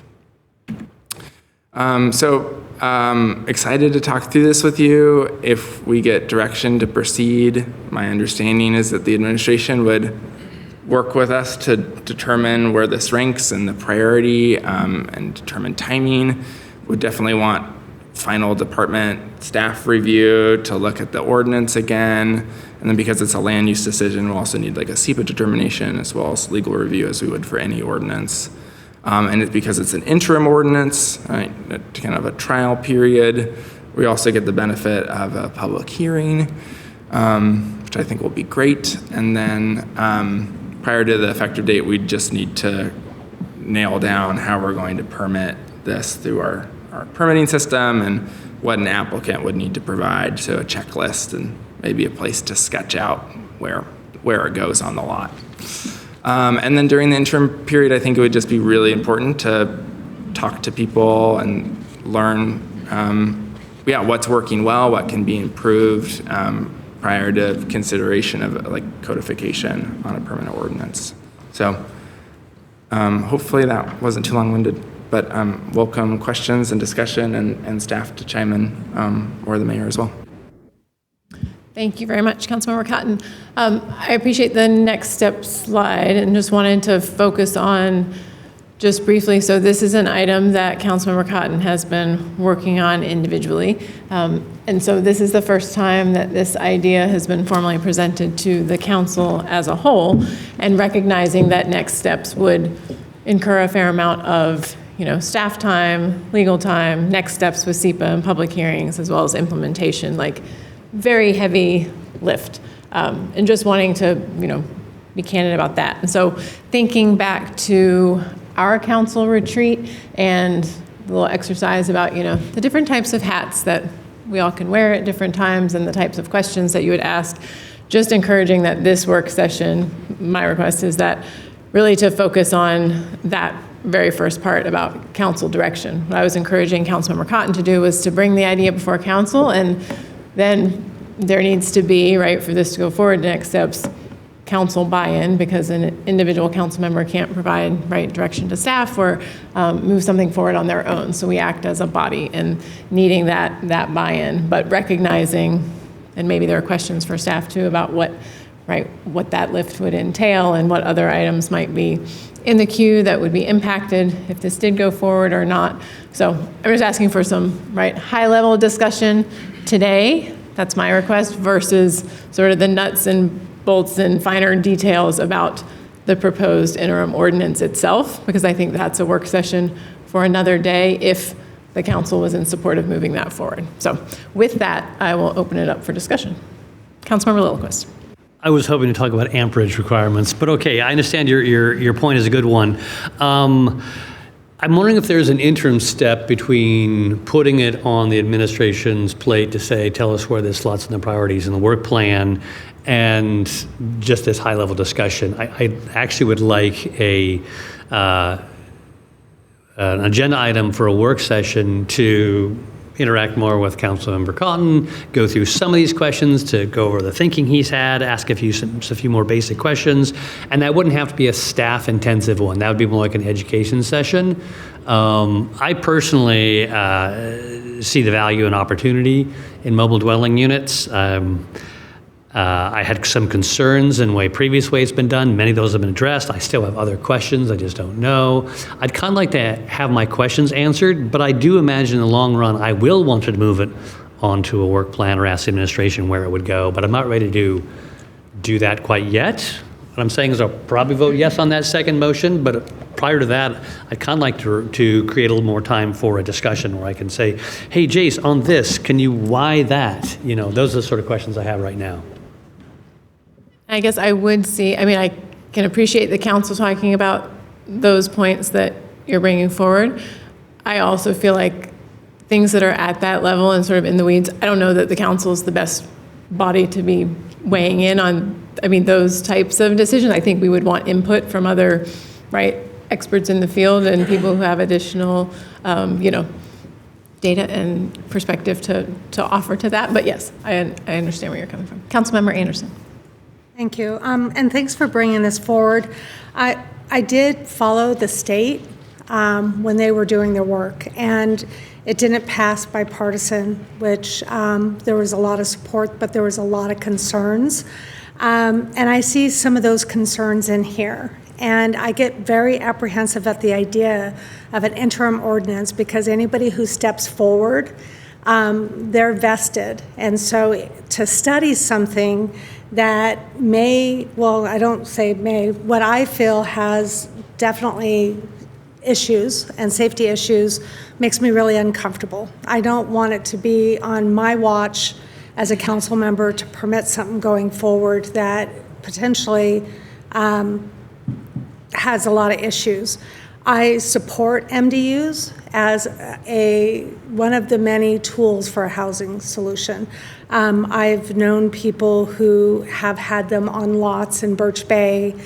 Those are ones that were purchased that had the RC or the IRC codes, and they were built in facilities like the ones that you showed. They weren't DYI, and this looks like DYI might be allowed, and that opens up the whole plethora of questions about what kind of permits, what kind of inspection, and if that's not nailed in as part of the code, somebody can just go build something and make it a rental, and it's a one-off, and it might not be inspected, and something happens, and that concerns me. I want to see something like this going forward, but I want it to go forward in a way that's going to be successful. So I feel that, we can definitely discuss it in a session, and I probably have like 32 points here that might be more technical that I think maybe staff would be in a better position to answer. But I also worry that if we start going down that pathway, we are starting to monopolize staff time that maybe they don't have, and so it should go in a working queue. And I feel instead of an interim, we should eventually work towards a full code revision and ordinance that allows it outright, and we have the support structure ready to go. That's where my thoughts are. So I agree we can discuss some of these things and what the concerns are where we see the opportunity. But I feel ultimately it goes back to the staff. And then again, I'm concerned about, we have projects that, and I'm sorry to bring this up, but the junk fee ordinance was supposed to be a few months and it turned into about a year and a half. And there were projects that some of us have initiated 4 or 5 years ago that we're in the queue waiting for those to come forward, and they're getting closer. I don't want to sideline those because those are important too for the community. And we've asked staff for like, what is their workload? How close are things to being completed so that we know when we're going to request something new, where we can slide that in to ensure that we're not diverting nearly completed work. So I have a lot of trepidation, definitely safety concerns, and liability and legal about the way some of the content of how this is worded. I don't want to give that whole list. I can give it during a work session. But I'm not comfortable with an interim because unless we get some of those very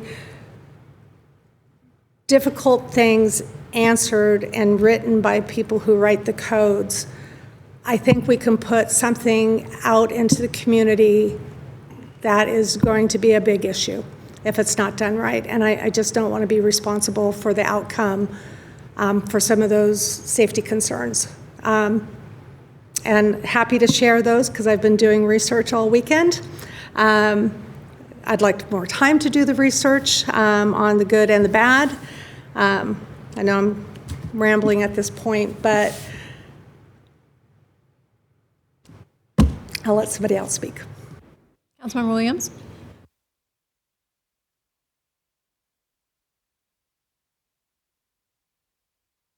Sorry. Now you can hear me. Was your thinking more along the lines of this is a direction we should put in a lot more research about, or was your approach to really look at the draft ordinance you put in here as the jumping off point? Or was it just, this is an option we need to do some research on and so forth? What was your thinking on that? Thanks, Councilmember Williams. Yeah, so discussion, especially with Director Lyon, about some of the advantages of an interim approach. The Type 6 process takes a lot of time, codification, and this kind of implicates multiple chapters, right? So a much bigger lift. So an interim approach doesn't mean that we are just, kind of carelessly proposing something. Like, I think we want to ensure the best outcomes through really thoughtful policy design. And I'll also say, learning from the implementation in other jurisdictions, right? Like Portland, code enforcement hasn't had to tow a single RV from a private lot, right? And so I think a lot of the concerns that you reasonably might think about, I think it is helpful to look at what's actually happened on the ground. But I will say I would certainly welcome a work session. And I do think the dozens and dozens of folks with deep expertise have had a lot of input on this draft. And so I do think it's a helpful starting point, but open to opportunities to improve it further, certainly. Councilmember Hamel? Yeah, so this is a process or a timing question that would not be decided by this body. I serve on another board, the Regional Fire Authority Board, along with the mayor and Councilmember Lilliquist. And so I would want to understand how decisions on the formula that's being talked about with the RFA group would affect what we're talking about here. Their timeline is completely different than what we have, and that's to go to voters in February of next year. So I would just want to understand like how would fees be assessed and what the formula would look like. And I don't know if the timing would work with this going into a work plan. I'm trying to understand that part of it. So Councilmember Hamel, can you just clarify the interplay that you see between the RFA and this work? The RFA group is trying to create a formula based on square footage, and right now the bottom threshold is 2,000 square feet. These can be 400 square feet. So how does that work? How would that charge be assessed? Is this considered multifamily or standalone housing? Would there be any exemptions? That kind of thing. Very helpful, thank you. Other questions from council members? Councilmember Anderson. Just a couple of things to be specific about my concerns. It looks like there's an opportunity for a DIY. So someone who's not an electrician, a plumber, or carpenter can build something. I would want to know, how is it permitted? How is it inspected? What would those fees be? If it is to become a rental, if it is only one, can rental inspection still be completed through that? I know it says that you could do rental inspection, but I have concerns that our rental inspection, based on staffing and their ability to deal with our current rental market, is not, in my opinion, meeting our current needs. And now we're going to be adding something that may not be permitted, may not be done by journeyman tradespeople building it. So that's a huge concern. The fiscal concern, I'd like to know more from staff about what is this going to cost adding to it. So there's work in the permit center. Even if it's an interim, there's still work to be done. I think the public should have a weigh-in, because potentially you could have a motorhome in front of a house if you have the right setback. And so I think the public needs to be aware of that. I worry about the year of something built. There are areas that they don't allow, and this is something the state wrestled with, anything that is older than a particular year, because of the wiring is not up to the same standard to be able to handle the 50 amp. If somebody put their own hot water heater in a refrigerator when it used to have an ice box. There's some of these standards were cited were from mid 2020, that has things about alarms and smoke detectors and placement of fire extinguishers and proper egress. But that's for things being built. That doesn't necessarily mean things that are older. And if you've ever seen a trailer go on fire that is pre-1980, it's horrendous. You can't get out of it. And that's my biggest concern, is that some of these things are not addressed. There's not date limits, like you can't, habitate full time, because, RVs and trailers from, before 2000 were not designed to be year-round living. And so we are going to be permitting that as an interim and learning from it. And I don't want to learn a bad lesson. So I just see a lot of staff time to get this right, because I'm going to be, if this goes forward to a work session and then we want to move forward, I'm going to be asking probably 40 different questions of multiple departments to come back with information. And we're going down that rabbit hole of spending a lot of staff time at that point. So, I'd like to get this on a work plan. I just don't want to slowly ebb into a work plan by getting into a meeting, and I will be asking a lot of questions, and I'll put it on record, and everybody will be responsible for that information. And if we move something like this forward without the proper due diligence and the worst case scenario happens, it is on our back as legislators. It's not on the city administration staff. And I don't want to be part of that. I want to be part of a good housing solution. And I think MDUs can be part of that. And we should put the effort into it, but we should put the effort into it to do it right. Councilmember Cotton. Well, I just want to clarify for the record, we already allow all MDUs for full-time living in Bellingham. So it's, we can, get into whether or not we should go lobby the state legislature to kick those people out of their MDUs. I would say that wouldn't be a good for us to do. And I think to be consistent, we should consider opening up opportunities for this housing type to more people. And again, I think we can look at other jurisdictions that have taken a lot more permissive approach than this ordinance, and just like a lot of those worst case scenarios just haven't materialized even once. And so again, I think I welcome conversations about thoughtful policy design, but I'll remind us we are in a housing crisis, right? We are, for better or worse, charged with navigating the reality of decades of decision making at the local and state and federal level that have led us to this point. And I think, instead of just despairing at the looming housing shortage and preventable homelessness, MDUs represent a very real solution to make a big difference in the near term. And I think the reward for that work probably outweighs a lot of other, important work that we want to do as a city. And so I think strongly this is worth prioritizing. And I'm considering making a motion for a committee of the whole work session, but I'll defer to Council President Stone on that. Okay. Just 1 second. So I would like to hear from, Mayor London and Director Lyon and Director Funt, if there's any, feedback. I think the broader council is not aware of what level of involvement you've had, or, what your perspective is on, when and how this could or should move forward. So to any or all of you, I'd welcome your feedback. Thank you. And Blake Lyon, Director of Planning and Community Development.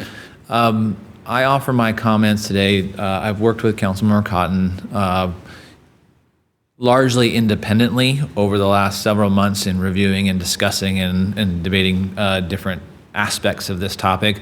We have engaged our prior building official and our fire marshal preliminarily, I'll say at this point. Certainly have had an initial opportunity to review this. I have probably equally as many questions as I do direction at this point. And oftentimes we are taking, I agree 100% with the fact that this is a policy discussion and that needs to be informed by the housing crisis that we are in, and there's opportunity to talk about the range of those different ways. But we also look at it, I know Joel and I have had some just very brief conversations about trying to think through the implementation and what it takes to make that effective as well. So I'll offer a few comments kind of in that same vein to give you an order of magnitude when we look at our, and I'm gonna make the assumption, but please correct me if I'm wrong, Councilmember Cotton, that we're looking at predominantly those properties that were zoned single-family residential and not multifamily. So with that premise in mind, we have a little over 21,000 lots in the city. And if you look at the breakdown of those that are 10,000 square feet or less versus those that are greater than 10,000, about 33% of them are greater than 10,000. So just to kind of give you an order of magnitude, as the ordinance is currently drafted, those are the ones that would accommodate up to 2 on the lot. So you have 14,000-ish that would be in that realm of being able to accommodate one of these or not.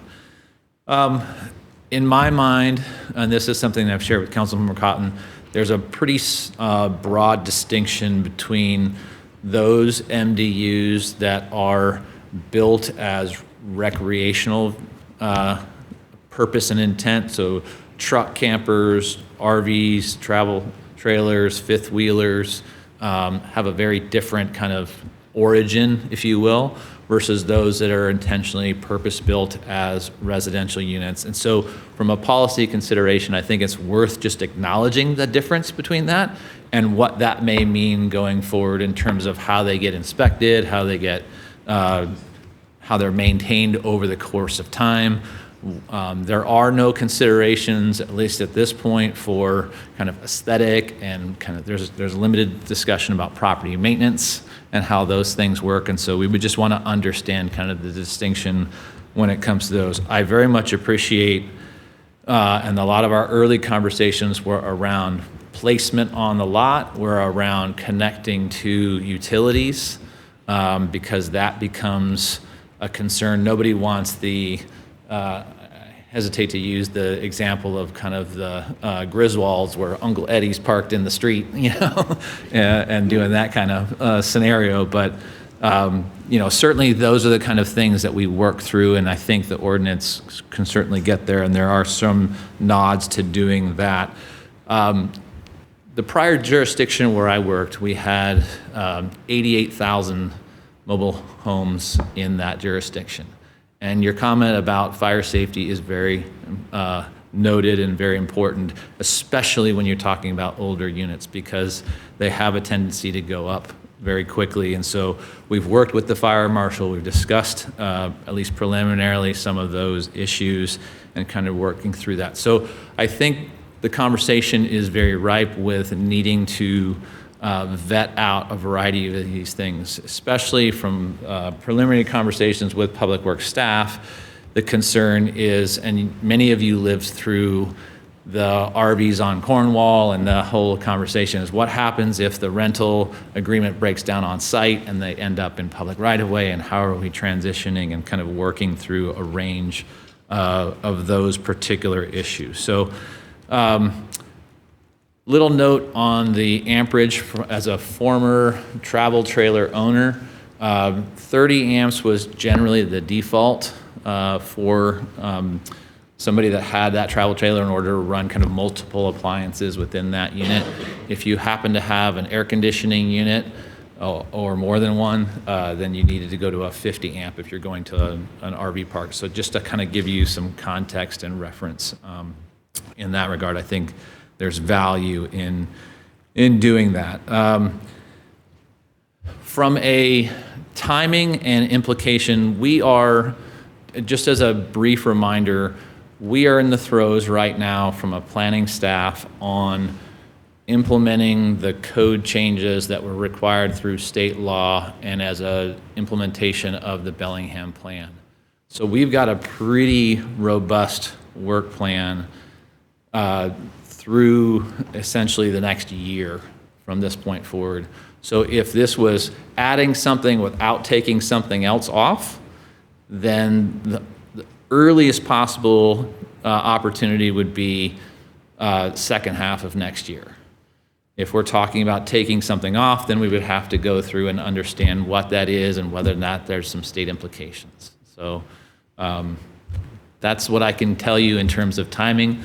I think there's an opportunity to go through a wide range of conversations about the details and what that might work or look like. But, Mayor?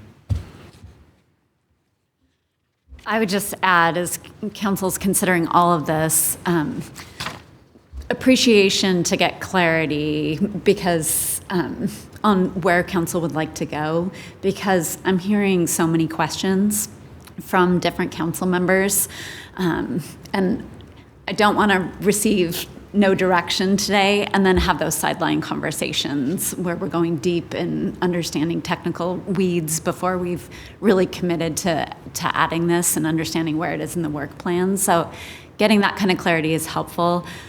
I also want to say I appreciate Councilmember Cotton's comments about the urgency and the affordability challenges we have around housing in this community. And my belief is we don't have to have perfect policy to try and make a difference. And so, yeah.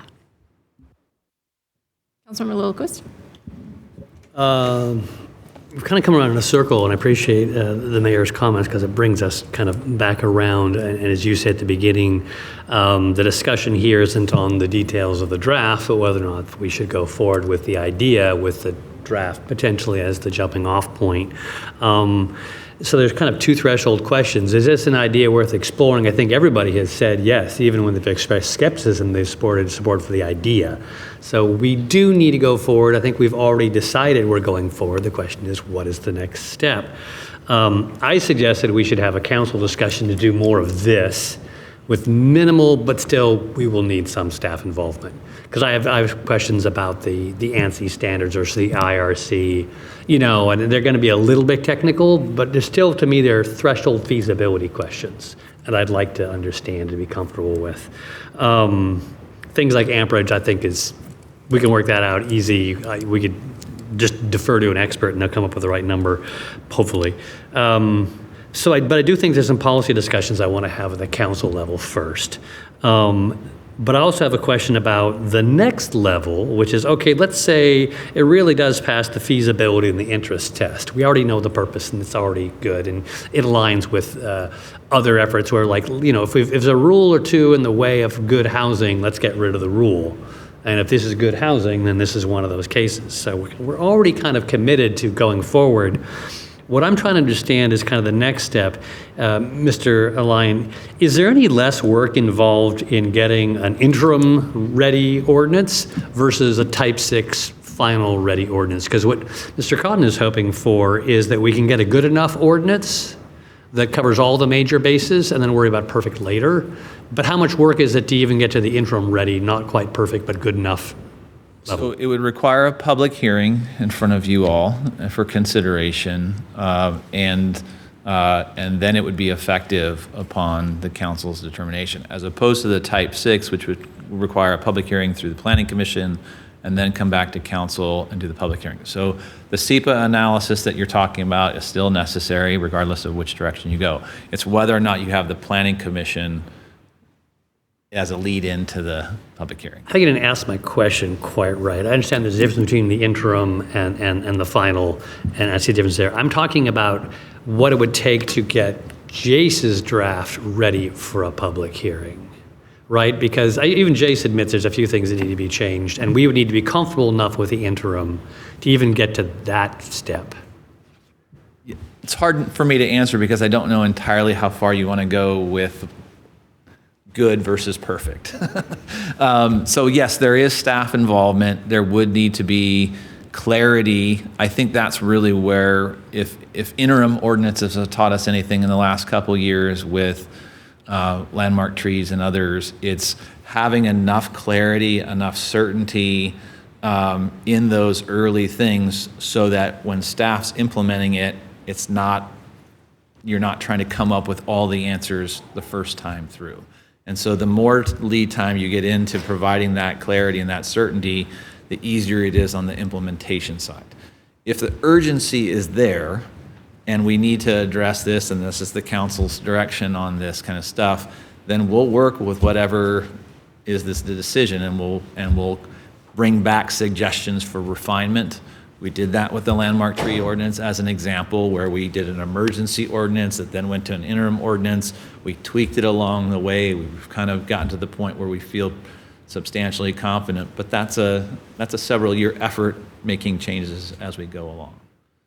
I'm just thinking that you mentioned like middle of next year as a time frame to work on it if we went straight to a type 6 process, which doesn't sound like urgency at all. So what I'm saying is that what does the interim step to an interim ordinance look like? That's more than nothing.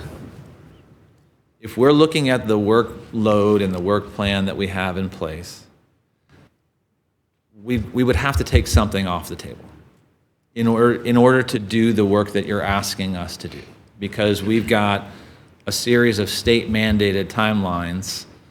We'll get into this conversation a little bit later today about 5184, which is the parking regulation. I mean, there are state timelines to those. And if we are going to adhere to those state timelines, we need to be able to do that work and do the implementation of. Now, we're also going through the process of shifting into a unified development code.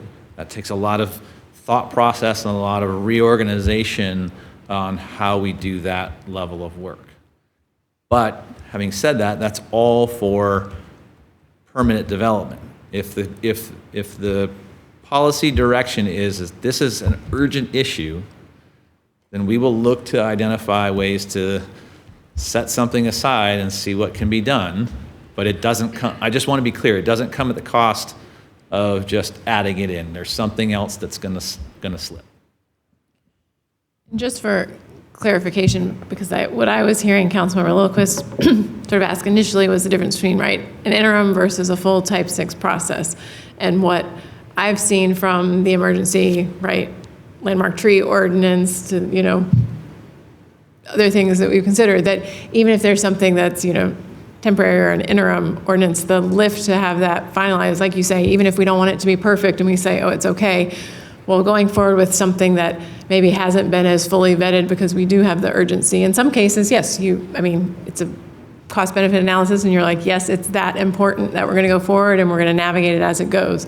But if you're talking about constraints with respect to the workload within your department, who then is also going to be carrying it forward and dealing with implementation in real time, to me, that lift is almost heavier on staff, the interim, than the type 6 process. I feel like, yes, you have to navigate it through, but it's happening in other places and it's slow and cumbersome. But when you're talking about the actual, right, building, permitting, implementation, through an interim, that might be able to be passed more quickly, but there's going to be a lot of fallout from that. I feel like good and bad, but. Yeah, interims, it can be issue specific, but interims can be a heavier lift on the implementation side because there isn't that high degree of certainty associated with that. It also can be a challenge in some respects to our community that doesn't know how things are going to land and where things are going to be. But it can be used to great benefit if you're not familiar. We did this with, it wasn't really an interim, but we put in levers with respect to the ADUs, where you may recall there was triggers in place where any one particular neighborhood got a certain amount or we had a total amount, and it was a way to kind of make sure that we went back in and reevaluated those things on a certain time frame. And so it gives us the ability to move forward and take action on a particular topic, especially if it's like this where there's high value to that, and not feel like you have to have it perfect day one. I had one more question about Councilmember Cotton was mentioning, right, that currently MDUs are permissible and we have people living in, right, mobile units and RVs within our community. Can you just clarify where that's currently, right, permitted? Memory serves me correctly, we have 10 mobile home parks throughout the city. So that's what the reference was towards, is if you happen to have a MDU, and in many cases those are the kind of manufactured type homes, although that's not what's contemplated in this ordinance, but you can do RVs and other things like that in those particular parks. Where this differs, my understanding of it is where this differs substantially, is you wouldn't be required to be in one of those 10 parks. You could be in any one of those 21,000 lots throughout this.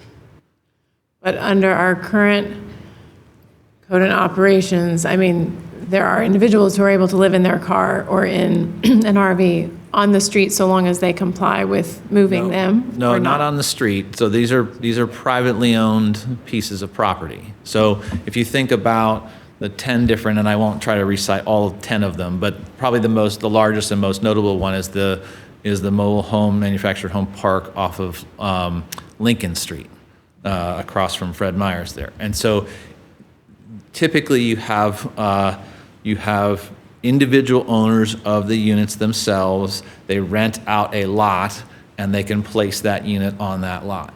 There are some parks that have either vacant lots or specific spaces that are accommodating for travel trailers, RVs, parks, things of that nature that can come in on a interim basis. When I moved to town after accepting this job, my family and I lived in our travel trailer for the first several months while we went around and were looking for housing. That's an example where we came to town, house in tow essentially, and set up shop.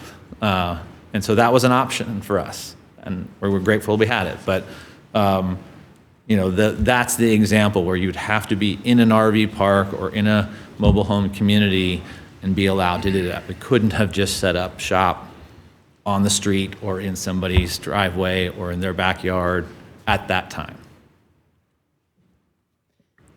So currently, because I think some of the concern in some parts of town, right, with RVs, thinking, well, there are members of our community who are currently living in RVs, right, that are on the street.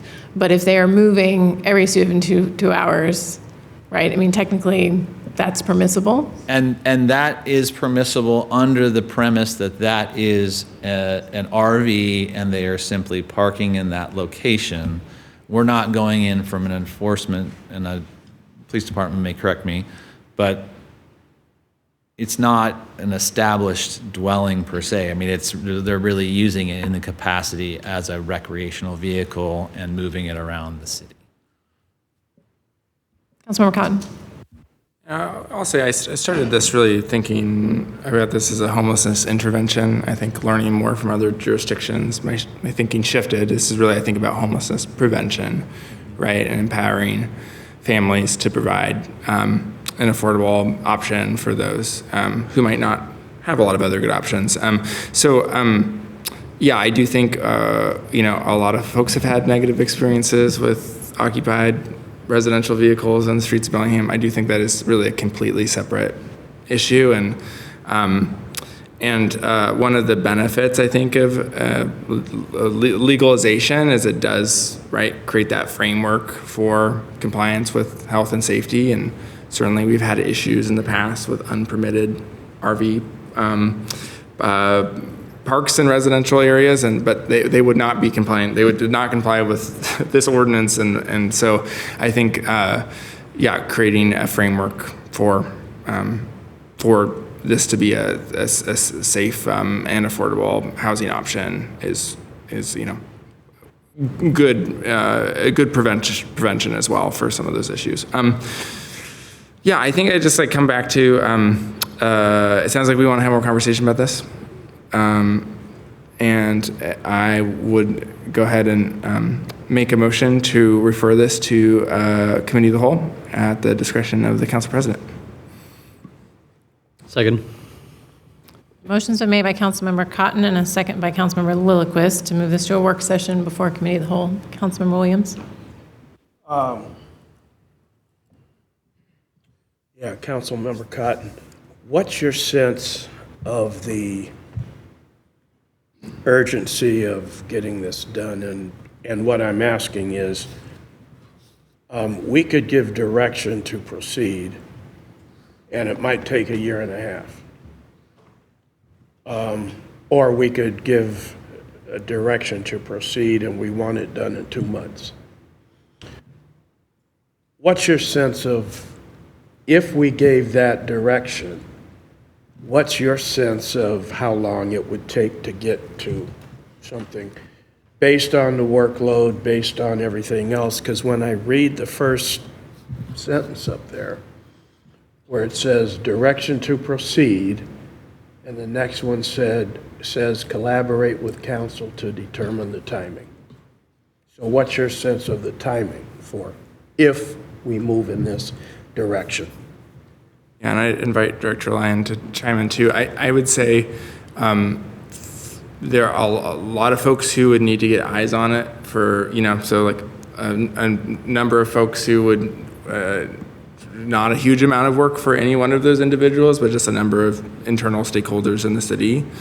And then some probably concentrated work within the planning department. And I would look to Director Lyon to whose particular work plans might be impacted to really work on that permitting and application process, I think. And correct me if I'm wrong. Yeah, I'm happy to elaborate a little bit from the staff perspective. I would say, let me try to organize my thoughts in terms of kind of the least amount required by staff, and then I'll kind of go up from there. So I don't mean to imply that any of those are not important by any means, but certainly would want to make sure that the fire marshal is well aware of and very comfortable with what's being anticipated. Their focus is fairly acute, and so we certainly would want to make sure that they're aware of what's going on. Public Works is actively going to be participating in that.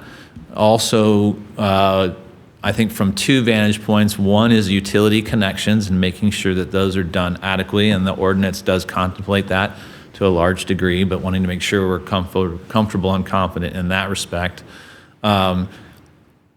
Potentially impacts to the right-of-way, if we're talking about,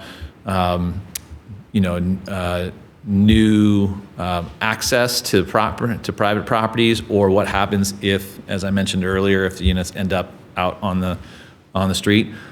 Police department as well, in terms of helping to do and provide enforcement mechanisms that are there. And then I think planning staff to a large degree. Now, if there are, and we haven't really contemplated it to a large degree, but if we're taking it from the frame of reference like they're similar to ADUs, then the impact fees, then the other, kind of components with them are basically 50% of what the primary unit is, and whether or not they're eligible for traffic impact fees and park impact fees, we'd have to vet that piece out. And so we would kind of go through and make sure. And then as part of the planning effort, so there's the planning side about kind of bringing in the applications, tracking them, making them through, but then there's the inspection side of things. Now, as written and as I understand it, most of these are deferring to Labor and Industries or HUD or other jurisdictions. But one of the things we would want to be very intentional, and I think this speaks a little bit to Councilmember Anderson's comments about oftentimes when these types of units are, and I'm going off of experience outside of this jurisdiction, but if they come in, oftentimes you can have decks and patio covers and other things built on or around them. And then that starts to become permitting issues, inspection issues. What is the implications on if they're eligible for rental registration, for registering them, and for inspecting those? And so that's where the planning department lift gets a little more substantial as we think through not just the actual writing of the ordinance, but the implementation and tracking of that kind of stuff that comes. So in other words, what I'm hearing you say is the devil is in the details of some of that. Well, I think when we set out to do that, the question is whether or not we want to, as a council, whether or not you all want to have that stuff in place from the start. Or again, if the urgency is there, if the need is there to move this faster, then we'll just adjust as we go through and implement it, and we'll bring back, changes and iterations as necessary. So what's your sense of urgency?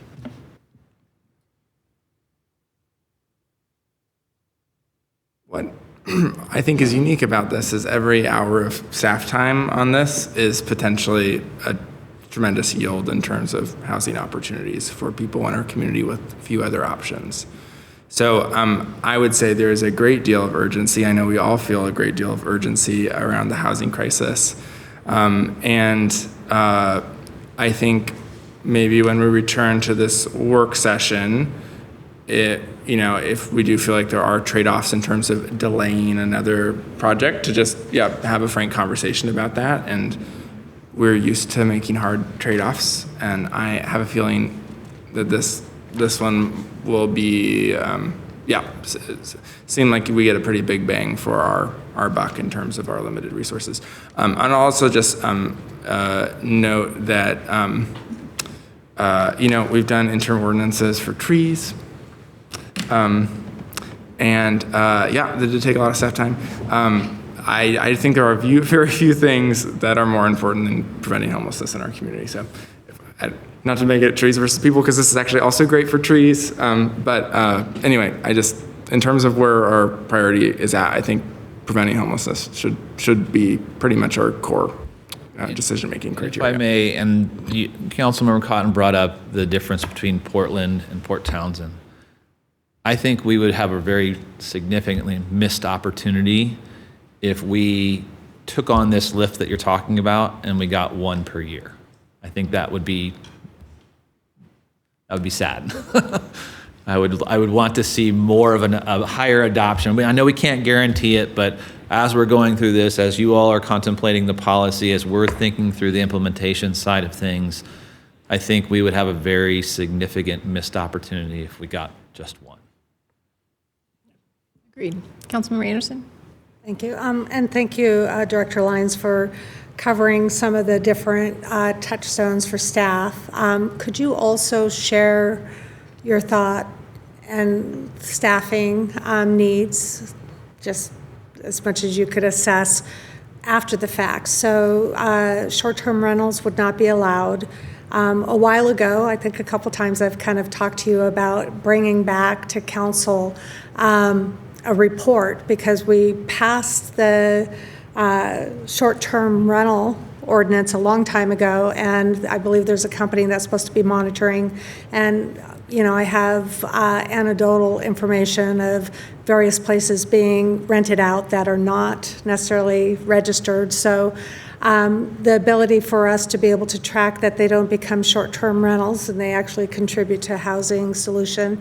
Also, rental inspections. So how would, or if it would be required for someone to, if they're going to rent out the unit itself, like how does that, will they be able to, if my husband builds in his backyard a box and wires it and puts it in place, and we decide to rent it without permits and all of that, and we don't, I mean, our ability to be able to really track those kind of things, monitor what kind of staffing time for inspection and monitoring of these units do you think, if we were fortunate enough that we had more than one and we hit something like Portland, let's say if we had 100 a year come on, do you have any idea of how much additional staffing time? I think it's important to draw some distinction between a few things that you mentioned, and please correct me if I misheard. Short-term vacation rentals is under one set of provisions within the code, and as I understand the draft ordinance, these would not be for that purpose. And so there, to your point, we do have post-compliance, which monitors those, which tracks them, which we then have to go through and enforce them. For your distinction and for the public's distinction, that's very different than for rental registration on safety inspection. And so we do require registration of those. We do require inspection of those that are being rented out, long-term rental purposes. And under state law and under our local ordinance provisions, we cannot inspect those more frequently than once every 3 years. And so we go through kind of quadrants of the city and go around the city and do those inspections. So that will be fed into the process. Now, you're required to do the registration on an annual basis, but the inspection doesn't happen but once every 3 years in that cycle. Both state law and our ordinance allow for both city-led inspections and private inspectors. And so the staffing implications of that can be augmented because of the third-party private inspectors. We'll be coming back to you next month to kind of walk you through some revisions, one of which is Councilmember Lilliquist has been asking for an audit program, and so we'll be giving you some clear indication about that. It's hard for me to tell you entirely because I don't know what the adoption rate is going to be at this point, but we can tell you kind of generally speaking, we run the city in that 3-year process, which is about 22,000 units in total, with a program manager, a clerk, and 2 inspectors. So essentially 4 people that run the current volume of things, and we're doing those inspectors augmented by the private staff, and it takes us about 3.5 years to kind of make it through the entire city in that respect. So if the adoption rate is high and we see that, the nice thing is that program basically feeds itself with the registration and inspection fees.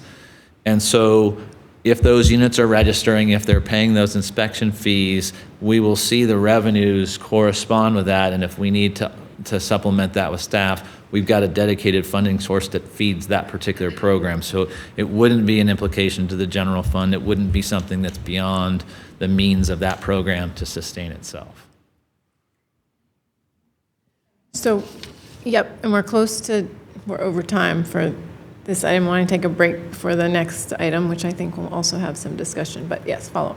I just wanted to clarify that without knowing the rate of non-compliance for the short-term rental, because we haven't been informed, I don't know if we have like only 5 a year, if we have 50, like the amount of staff time once there is a non-compliance, just wondering where that falls if it elevates. I mean, if we have I can't imagine we have no non-compliance in that area. You're fair. And so when we talk about non-compliance, whether that's short-term rentals, rental registration, or code enforcement on a variety of issues, those issues are very much a loss leader. They take an inordinate amount of time to pursue.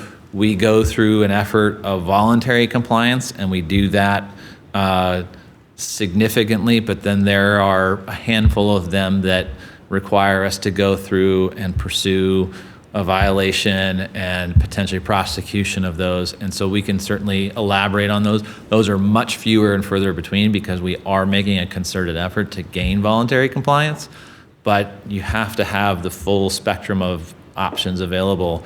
Otherwise, if there's nothing at the end of the road, then people stop taking you seriously. We have a motion before us. Councilmember Lilquist.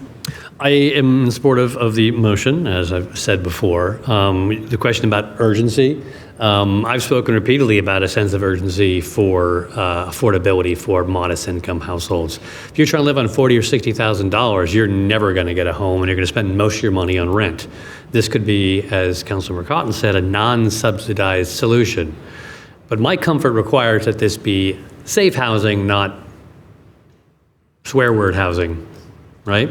And much of what I see in this ordinance takes care of that. When we come back to the work session for committee of the whole, if we do that, I would really want to get into the standards. I don't know how International Property Maintenance Code would apply. I don't know the RVIA or ANSI codes compared to the IRC. I think the IRC is probably overkill. Go ahead and overkill. It's safe, it's good, but maybe not. I don't understand how issues like your window needs to open for fire code reasons for egress. In RVs, the windows may not open or they may be this big. How does it apply? If we have residential inspectors who go to an RV, they're going to hold their sheet up and look at the structure and go, I don't know. So I would want to work those out. And if it feels like there's a path to get there, then I want to green light it for the longer process. So those are some of the key issues that I want to talk about in our work session to make sure that it really makes sense, that there's a path to feasibility. That's what we're looking for. So I want to vote on the motion and then some brief follow-up after that as far as clarity on direction and what that means. So the motion is to schedule a work session for committee of the whole. All those in favor, say aye. Aye. Aye. Any opposed or abstentions? No. Okay. So that passes 5-1 with one excused. So I think as far as the direction question to me is still lingering, and I think with, just speaking candidly, council members Lilquist and Anderson alone, I think the questions, right, I mean, could ensue. There's lots of questions and uncertainty. So I would be requesting that the questions wait until the work session. And really my request of staff coming back to that work session would be, what is that list and what's going to have to wait if we move forward? Because I want that to be the first thing on the table that is considered at that work session, so that there's first agreement by a majority of council to say, yes, we're willing to put these things aside and move forward with this, because I feel like moving forward, whether it's an interim or permanent, I'm supportive. I mean, I think it's very exciting. I'm hopeful as well that it would be, something that would take off and that would help ease, right, the housing shortage and provide affordability and all of those things. But I'm also very realistic about what that entails on the staff side and all of the other things on the workload. So one question and I don't know if Mayor or Jackie or others know, since this would just be the same item going over, could be the 10th, but I believe the 10th is fairly full at this point, right? The 10th is not full? No. Yeah, no, I'm thinking the 10th has a lot going. I won't be here on the 10th, but it's going to be a very, very busy day. Okay, so just recognizing that it would need to be the meeting after that. Yes. Well, is this about the? It's just about what you just said. Did you have? Okay, Councilmember Anderson and then Williams. I just wanted to state the reason why I voted no, again, is not because I'm against MDUs. I would have been much more comfortable asking staff to bring this back at the second quarter, because I don't see where we're not going to be utilizing staff time with the questions that I know I have. I feel much more comfortable and courteous towards staff if this would have been brought back where perhaps some of the work that is pending was completed, and then we could have a more thorough discussion. Because I can't, some of the stuff that Councilmember Lilliquist says he wants to know more about, that's going to fall to staff. Because I'm not an expert, I don't think anybody at this panel is an expert, and those are going to be questions that staff are going to have to formulate those answers for us to be comfortable with, and I would have been much more comfortable bringing this back at the second quarter. I hope that will be a future consideration at the meeting. I really want staff to have the support to get the work done, and I want to make sure we get this right. And I just don't want to chew away their time with a lot of questions.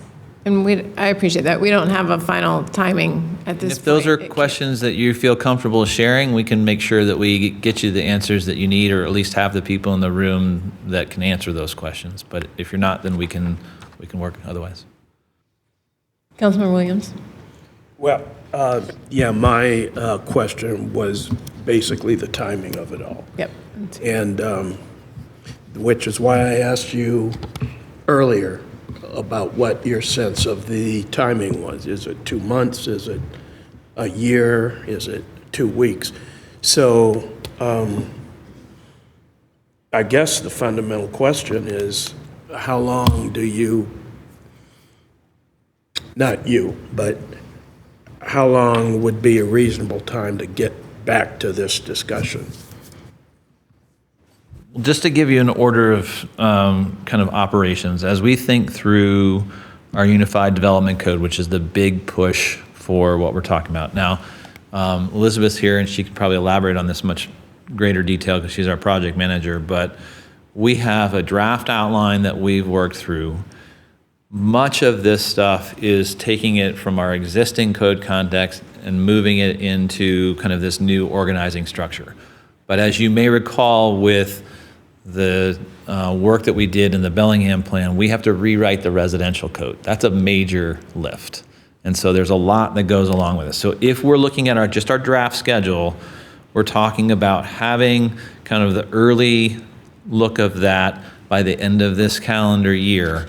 That gets us to the Planning Commission in the spring and to you all in the summer for basically a brand new land development code. So I know that you all don't live in the code the way we do, but that's a major lift. It will be a major benefit to our development community and just community as a whole.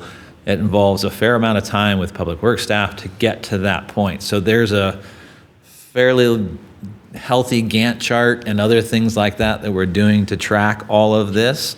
And so I'm trying to be realistic about if we take a bite out of that in the middle of it, it's going to have implications. And so, it's not to say that we can't do it. We're here to try to make things work, but we're designing it and we're building it all out as we speak. So.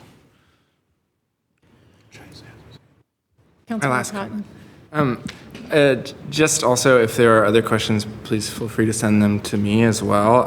Just to say, there's been a lot of great experts in the community, people who've implemented the MDU ordinance in Portland. The Whatcom County Health and Human Services Department submitted a letter of support and has been a great partner.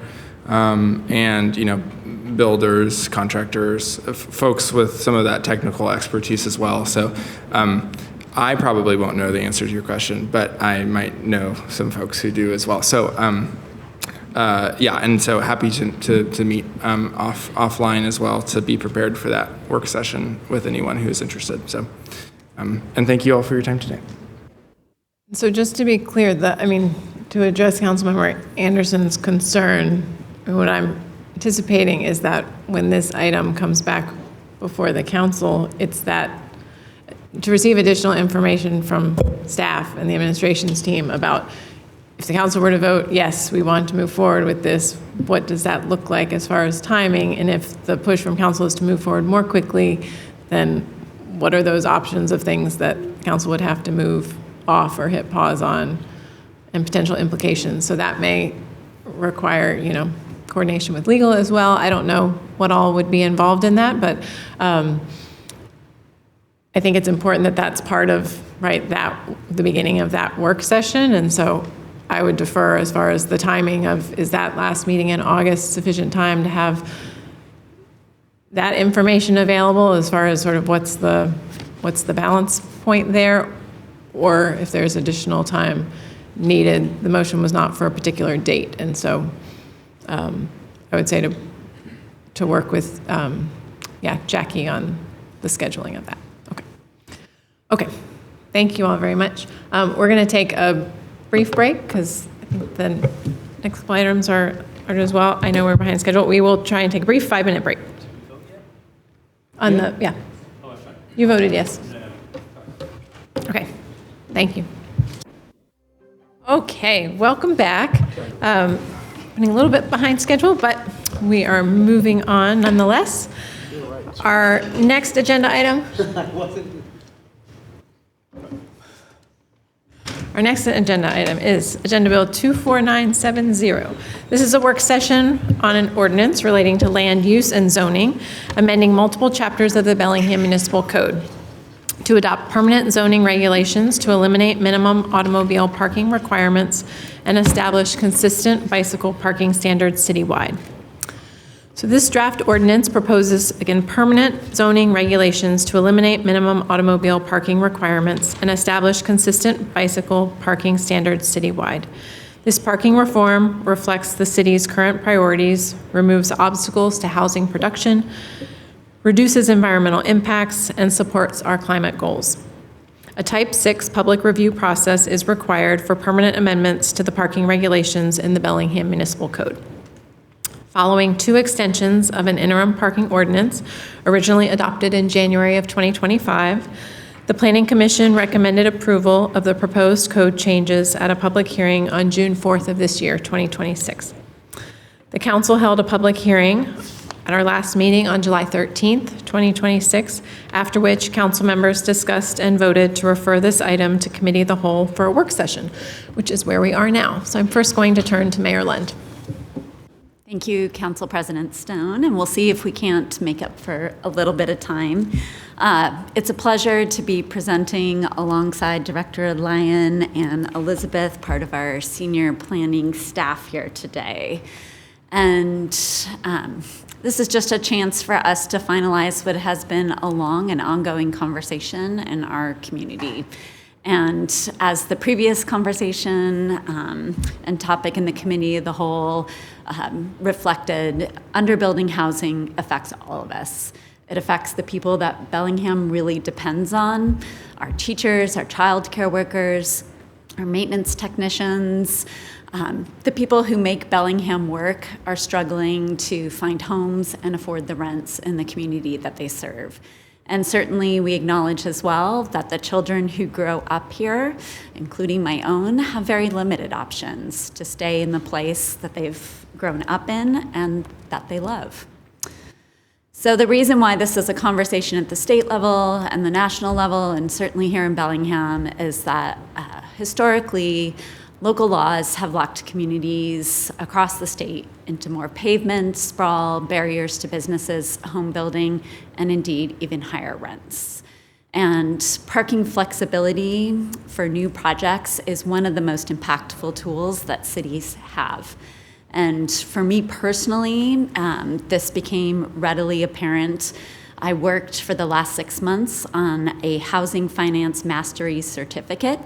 So I went deep in the weeds on the tools and policies and what is needed to create more supply of housing, and spending time in project pro formas, understanding the impact of a 6-month delay in issuing a permit, understanding how parking flexibility plays into a pro forma, changes in interest rates, tax incentives, like the changes that we made to MFTE. I got to see firsthand how that influences project viability, and I can say with confidence that parking flexibility is one of the most important tools that we have. Bellingham's parking regulations can be, without changes, significant hurdles for small businesses, beloved historic sites, and urban development. And this is a picture of the former Tony's Coffee, the terminal building, a beloved historic building that was a gathering spot and a beating heart in Fairhaven for decades. And without enacting parking flexibility, if we applied our previous code requirements, our code requirements call for 8 parking spaces for every 1,000 square feet of restaurant space, and slightly less for retail and service. And so just a 1,000 square foot footprint with 2 stories without parking flexibility would require 11 spaces. If that were to be rebuilt at 2,000 and a 2,000 square foot footprint, which is closer to what it would actually be, that would be 22 parking spaces without flexibility in mind. And so that is why certain communities with many historic buildings are leading on this, because beloved sites can't be recreated today. So parking flexibility helps protect what is unique and inviting about many of our historic neighborhoods, our shopping districts, and the historic downtown. And by allowing updates for new uses in older buildings, we are making it possible to invite new businesses, investments, and renovations. And we know that parking can drift into a lot of hypothetical what-ifs when the conversation is unfolding. But what I wanted to take the chance to really bring home is the reality is that the current code is causing real harm today. And in the state of Washington, what that looks like is about 12.5% statewide to additional rent. So for a single parent with a 2-bedroom unit and just 1 car, that's about $2,500 in additional rent for the second parking space for which they do not have a vehicle and a need for, that they are paying for under the statewide average for 2-bedroom units, and Bellingham falls in the statewide average. We had a conversation previously that perhaps we're that was underestimating car ownership, when reality is our parking ratios overestimate car ownership. So we took a look at the US Census Bureau information, and we know that 59% of Bellingham renter households own 1 or no car. So that is the majority of renter households in Bellingham, and 1 in 4 homeowners in Washington, and Bellingham included, have 1 or no cars. But almost all jurisdictions require 2 or more off-street parking spaces for every home. So we've also touched on, and this council has voted to invest in, changes to the locally preferred alternative for multimodal transportation alongside WTA. We'll continue to make investments in how we can create a more walkable, rideable community. And we know that the future of car ownership and generations yet to come will continue to change in this community. Parking mandates also alter our local environment for the worse. I know this is something that is a shared value with this administration and this council, but more asphalt raises temperatures in neighborhoods. It impacts stormwater runoff. It makes it harder to endeavor to preserve our important legacy trees, contributes to sprawl, degrades air quality, and works our vehicle emission goals, which we know are the largest contributor to greenhouse gases locally. And we also know that voters like more choices, particularly on this topic. So we know that it might not have fared well in a local online poll where people were asked what do they think about eliminating parking in Bellingham. But when voters are asked, and this comes from a convergence of 3 statistically valid polls from 3 different groups that include typically underrepresented populations, that when asked, 75% of voters want parking to be flexible to suit a specific site, use, and location. 87% of voters in those samples prefer more homes that working people can afford over more parking spaces. And 85% prefer more locally owned businesses, shops, and restaurants over more parking spaces. So when it's just, should we eliminate parking, that sounds scary. But when we put the very real choice of do we want more local businesses versus more parking? Do we want homes that people who live here today can afford versus parking? The results are quite striking. And ultimately, this is an invitation for council. It's an invitation for us to rethink the rules that are holding us back today. And I thought this was a great picture that illustrates a historical neighborhood, our downtown looking towards Old Town, and what that looks like in terms of density for that neighborhood versus modern neighborhood like Berkeley Village that was constructed without parking flexibility in mind. And you can see the abundant asphalt and the difference that parking regulation has meant for that neighborhood. This is the part that I want to chime in on a little bit in response to some of the direct questions that were asked in our last session. This is a snapshot on the left of Senate Bill 5184, which is known as the Parking Reform and Modernization Act. And what you'll see in the upper portion of that is these are the caps or the highest amount of parking that jurisdictions would be allowed to provide should they choose to do so. Where you see the word exempts, where everything listed below that are the uses that are not allowed to require any parking spaces associated with that. So just to give you guys a bit of a context, this adoption requirement is by January of 2027. So we must implement this in about 6 months' time in order to do that. And then, as Elizabeth had alluded to last time we spoke, you cannot require ADA or EV parking spaces beyond the state ratio. So we went through, just to give a visual reference to this, this is the accessible parking space requirement that's out of our current code. That's consistent with those laws as well. You heard me mention before kind of the 1 to 25, which is that top row where there's one space. So this is based on the amount of parking that somebody chooses to provide. So if we go back to that previous conversation again, you're not mandated to provide those parking spaces, but should you choose to provide those parking spaces, then this would be the applicable ADA space associated with that effort. And that's consistent with what guidance we're getting out of. Now, the State Department of Commerce has working on and will soon to release these 2 different documents. The one on the left is guidance for local jurisdictions about parking requirements as a whole. And I will note they're suggesting, and their strong recommendation is to do exactly what we're talking about doing, which is to eliminate parking requirements to provide that flexibility and allow development.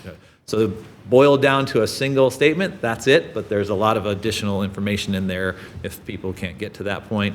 And then the other portion that you see there on the right is the parking management guide for local governments, which is understanding that there are needs to kind of manage the curbside and to go through a wide range of topics in terms of how that's done. And so there's a lot of work that's put forth in that particular document as well. We are prepared to go through, I know Councilmember Anderson asked a number of questions. Elizabeth and I can go through a wide range of different topics around particular projects or around parking management. The balance of the slides that are available are really to help inform the conversations. I don't think we need to present them all to you this afternoon, but we can certainly, if there's a line of questioning that goes forward, we can certainly bring some up. You might have to deal with a little bit of scrolling that will jump to some of those, but it'll help inform those topics. So happy to go through again and get into any of the specifics in response to questions that you might have. Thank you very much. Any questions initially from council members? No? Councilmember Anderson? Out of curiosity, will you be answering some of those questions, or do we need to repose them? No, I'm happy to jump into them if you want to go into. So let me jump ahead a little bit. So projects under the interim ordinance, I think this is one of the ones that you talked about very specifically. So we have, and you see the top bullet up there, we've got about a dozen large residential projects that have similar parking to what was previously required, minus the waiver. So if you recall, we were offering waivers that were about 20 to 30% reductions in those. So those 12 projects that we're talking about are effectively coming in with that 20 to 30% reduction provided there. There's about 40 different small infill projects, and those run the full gamut to not providing any, to some providing multiple spaces. I've got a couple slides that have illustrative examples, so if you want to see a few examples of how those work through, we can certainly pull those up and show you those. A couple different outliers. We heard some public testimony at the last meeting about Happy Valley, for example, with the 6 different duplexes. That's true, they didn't provide any parking for those. One notable element of that project that's 4 out of those units is it's across the street from Happy Valley Elementary School. It's within distance and proximity to the university. Sandwich infill, again, wide range of different things. And the bottom dash line there was the example that I showed you with the concentric circles, where it's 200 feet from the blue line, WTA blue line. It's within 500 feet of grocery stores and pharmacies and a dozen restaurants within 1,000 feet, and so on and so forth. So we can jump into those. Lisa. Councilmember Anderson? I just want to point out the reason why I've been hearing so much is because those 3 sites are in my ward. So the 3 without parking, so no wonder I've been getting calls. You happen to live in a very walkable ward. No, we don't have a lot of infrastructure, but that's what their complaint is, but thank you. Sure.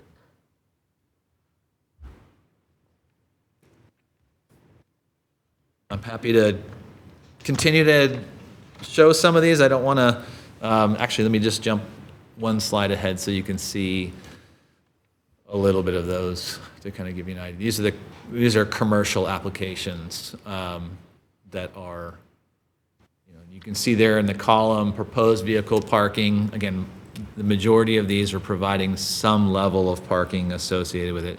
And just to kind of, by way of reference and example, we have, this is kind of a plug for our permit activity.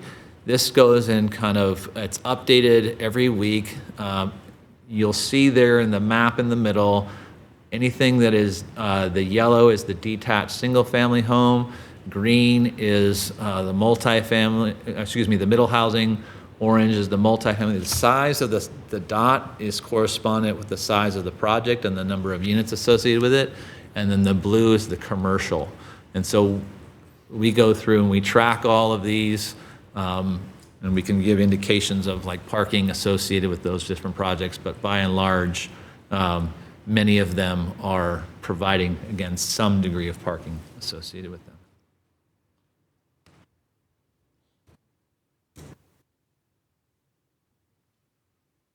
Keep going. Well, I guess I'll ask, were there particular areas of questioning that council members had last time that they're wanting to have highlighted? Councilmember Hamel? I'm trying to fully understand SB 5184 in terms of preemption language. I asked about that at the last meeting. Wanted to just understand that more fully. If state law will preempt whatever we do locally, then, and I don't mean to be crass here, why are we continuing this discussion? Well, you're absolutely right with everything below the word exempt. So we will not have the opportunity to provide or require any parking for anything that's listed down. So no affordable housing, no senior housing, no childcare, homes that are under 1,200 square feet. So that would be most of your multifamily ADUs. The exception to that would be detached single family. Your kind of anything under commercial that's under 3,000 square feet wouldn't. So really there are the three that you have indicated there at the top where you have some discretion. If you wanted to require parking for those, you could, but that would be the limit to what we have. By no means are we under any obligation to do that. We can let the market decide those as well.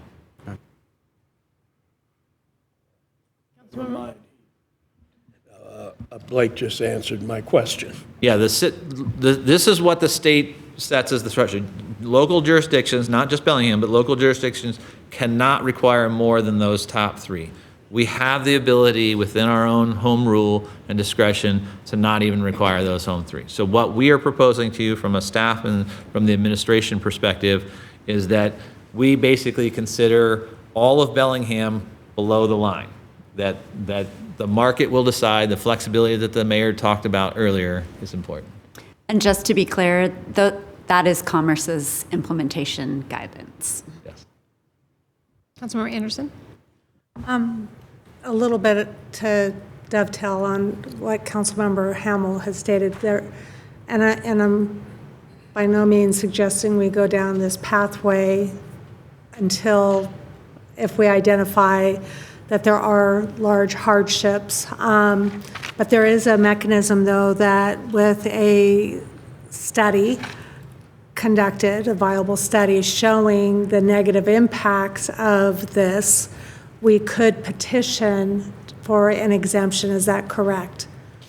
Yes. Okay. So there is the ability to override, but there is a process. And that is one of the things, to my question, as far as, we say that we're going to be monitoring the impacts. And so one of my questions, and I'm assuming you'll be getting to it, was how are we monitoring? What is the tipping point? What would we consider being truly a hardship? Then we might decide to fund the study. And then my biggest question, and one of the reasons why I wanted to have this conversation, is yes, this is going to happen, but we're going to get complaints from the public, the blocked entrance gate to their property, the blocked mailbox, which is not your typical mailbox that you have 10, but the one that's next to someone's gate. How do they make the complaint? Is there the ability to request no parking signs in front of a place so that when there's no parking, there's no sidewalks, and their front gate is getting blocked, and they have mobility issues, and they can't shimmy between a vehicle and a fence to get to their gate that might actually open out and is blocked by that vehicle? What are those options, which I'm assuming is Public Works, but I'm hoping we'll know how to direct people and where. Is there going to be something online for a complaint? Is there a phone number? Because I've already had these questions and I don't know how to direct them appropriately, and I don't want to send them down the wrong path. It's not good for staff and it's not good for the community member. So that's one of the reasons why I wanted to be able to have this discussion, is hopefully get those answers. Well, I think C-Click Fix is largely one of our best tools that we have available for the general community member that has a concern and raises an issue. Many of those things that you're describing exist already today, where people may choose to do that. And so is it possible that we'll get additional of those? Absolutely. And so oftentimes, again, C-Click Fix is a great opportunity for somebody to report that. If it is somebody blocking a driveway or something of that nature, there is the opportunity to use a private towing service. I mean, I know, for example, where I live, there's Elizabeth Park has the concerts in the park on Thursday nights for a couple hours, and the community comes to our neighborhood and parks around. And so as a resident of the area, you kind of start to understand the implications of that and start to work through that. But I'll defer to Joel as well. So great question. Those are all things that we deal with, as Director Lyon was just saying. Those are all things that we deal with today. And when it comes to parking violations, they are a little different than, say, a potholes or something like that, where see-click fix is, the best way to go forward. When it comes to things like blocking a driveway or some violation like that, we have worked very closely with our police department to set up a system that it's better if people actually call, and they can call the police non-emergency number, they can call Public Works, and during the day, those issues are routed to our parking enforcement folks, because they can respond more quickly to those types of things, and that's specifically their job. But we have an operation and kind of a procedure in place that during non-parking enforcement hours, those things get routed to the police department, and they address them more on a hierarchy of need. Obviously, if somebody is blocking a driveway or blocking an intersection or something like that, that is addressed differently than something that is more of a, say, typical parking violation that we might address like a following workday or that type of thing.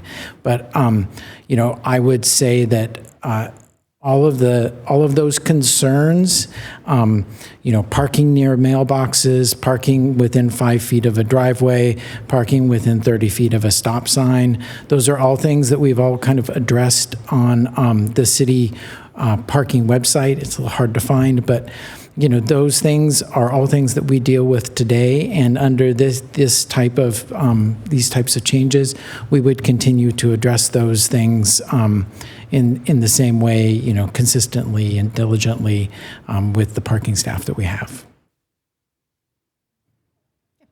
So, and I understand the aspect of the driveway and stop sign, but in some of our older neighborhoods, it's very unique because we have late 1800 housing that don't have driveways, they don't have curb cuts. Some will have alleys, but they don't have garages, so they are dependent on the street parking. And some of them, because they don't have the sidewalks, where their fence line is closer to the edge, and so they park kind of on the gravel edge. And so it's not a driveway, it's a gate into their property, and people park right in front of it. So I would assume it's not the same rules as a driveway.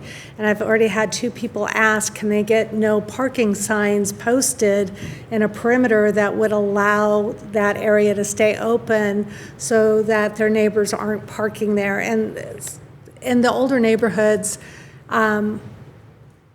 it is very difficult when school is in session and there's no available parking for all the residents. It gets pretty crowded, and so there are people who can't access their, off the street onto their sidewalk to get into their property.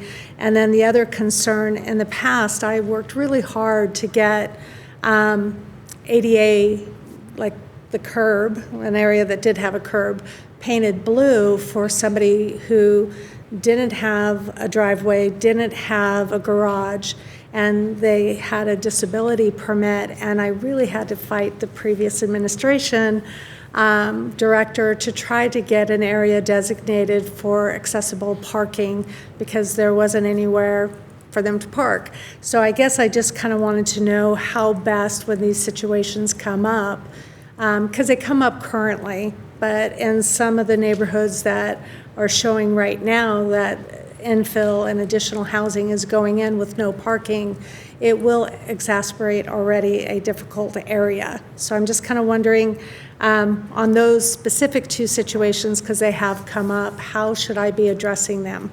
Because there isn't a specific code I could find for blocking a gate into a residence.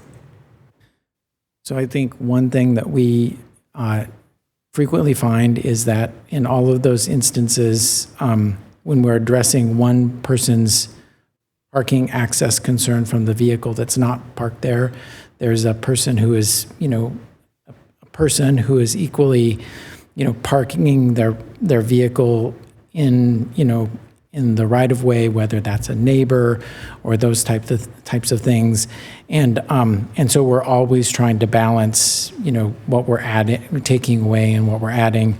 In those types of situations, it always ends up being very unique. I think over the last 4 or 5 years, I guess 4 years, as we've transitioned to the way we currently have our parking, program enforcement and administration set up within Public Works.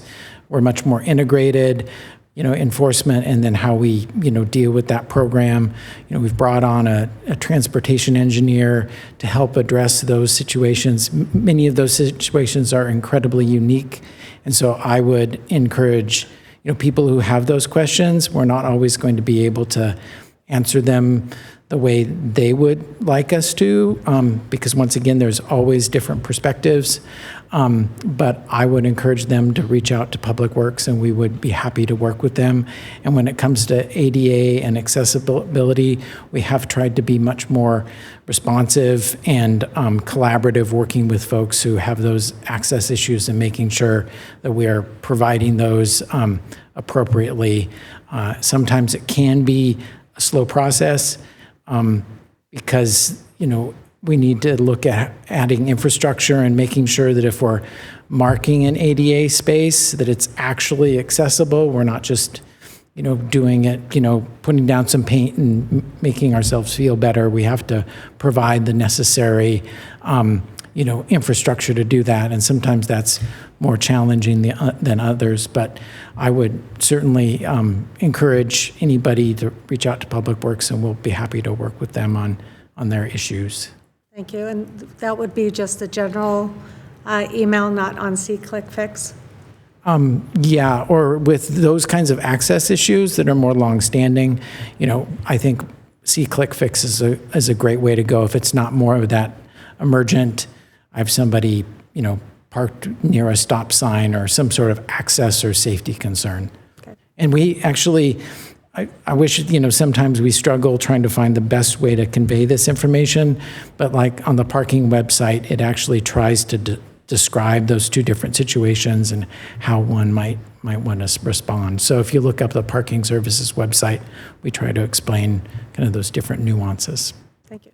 I appreciate knowing how to direct people correctly to try not to create more issue. Councilmember Hamel?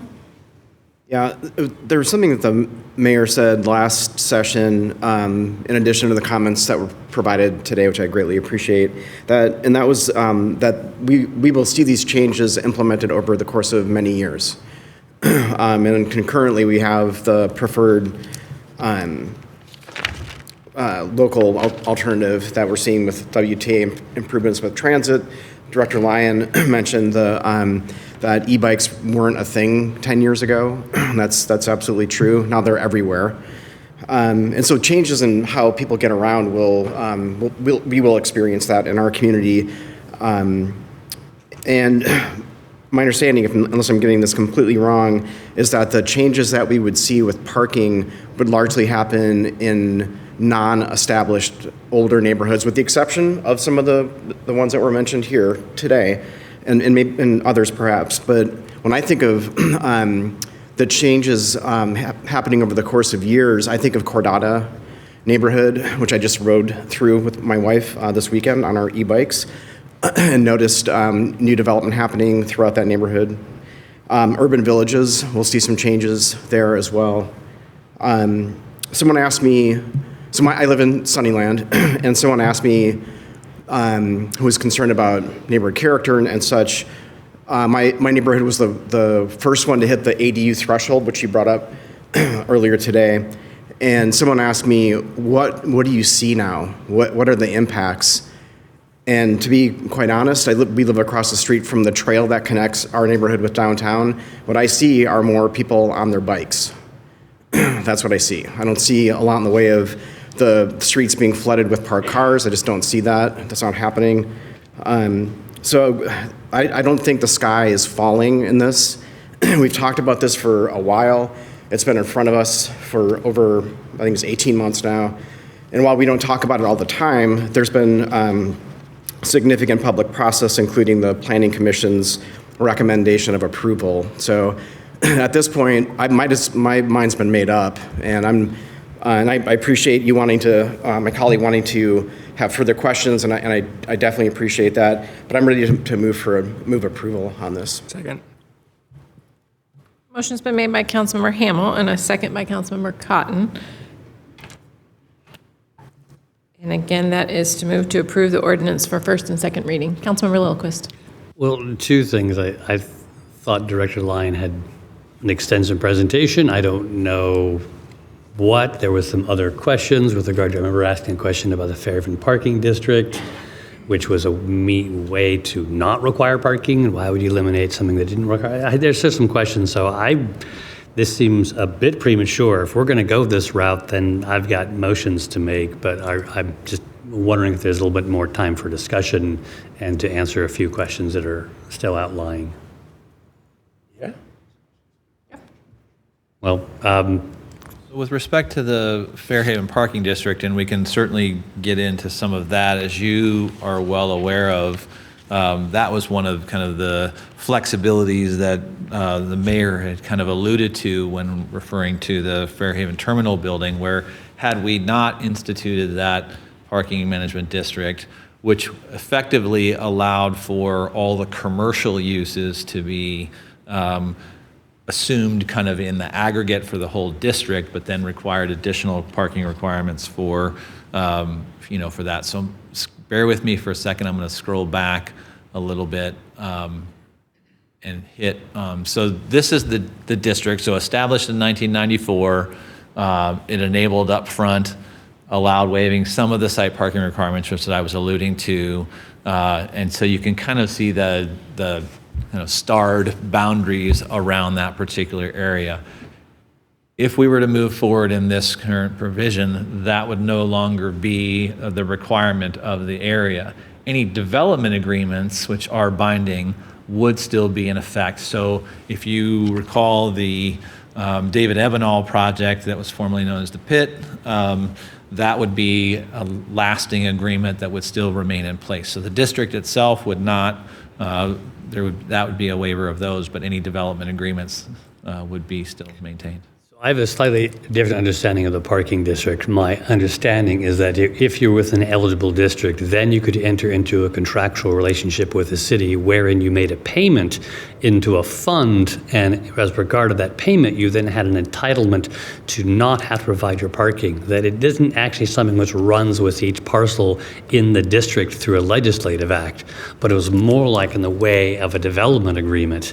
And it doesn't apply to every property, but it applies to most, which is why I think it couldn't be eliminated, because it wasn't a legislative act. It was a weird thing. And when council established the Fairhaven Parking District back in 1994, it reserved to itself the ability to modify it if needed by future legislative action. So it's the opinion of our office that you absolutely can eliminate the Fairhaven Parking District through this ordinance. That's staff's recommendation. Councilmember Cotton.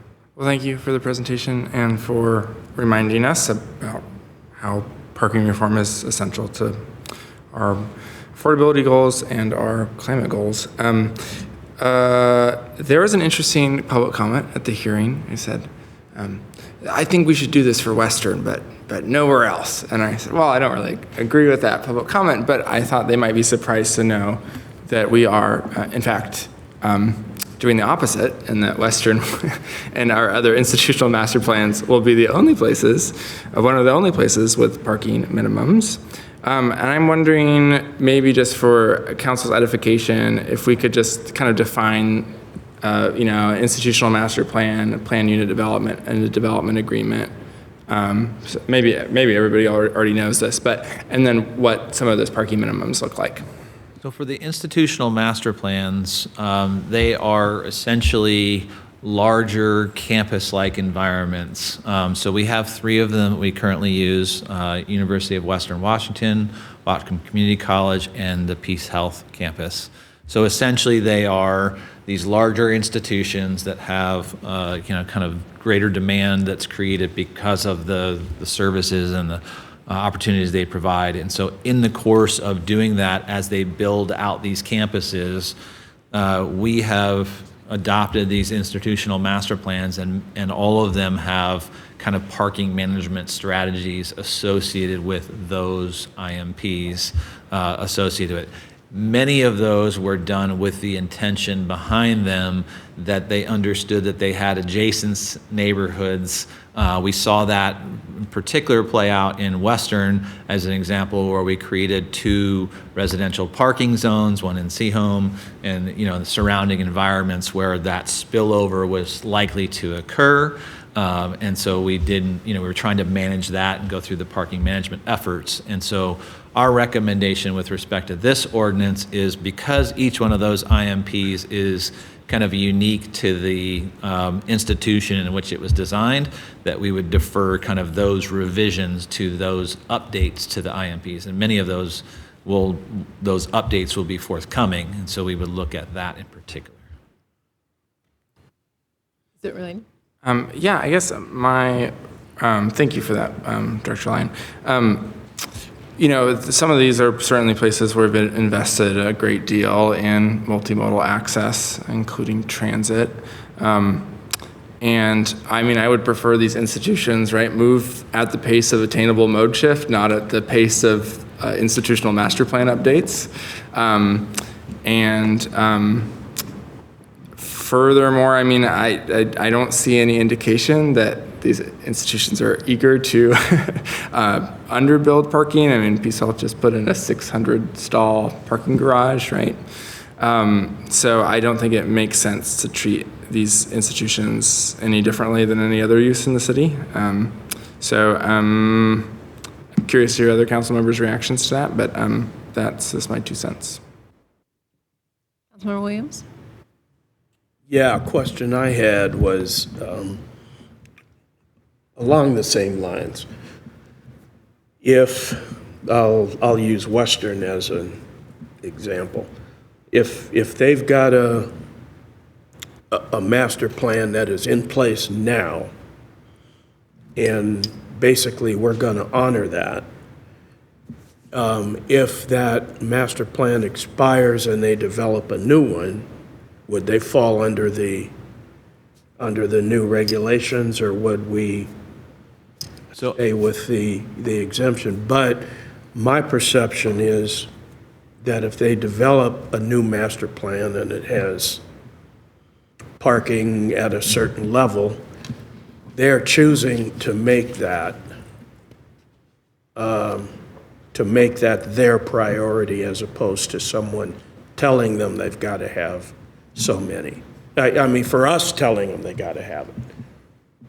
Well, to provide a little clarity on this, so the city has those institutions, the 3 that we have, the IMPs, are thought to have basically a higher concentration, and therefore that's why we had the institutional master plan.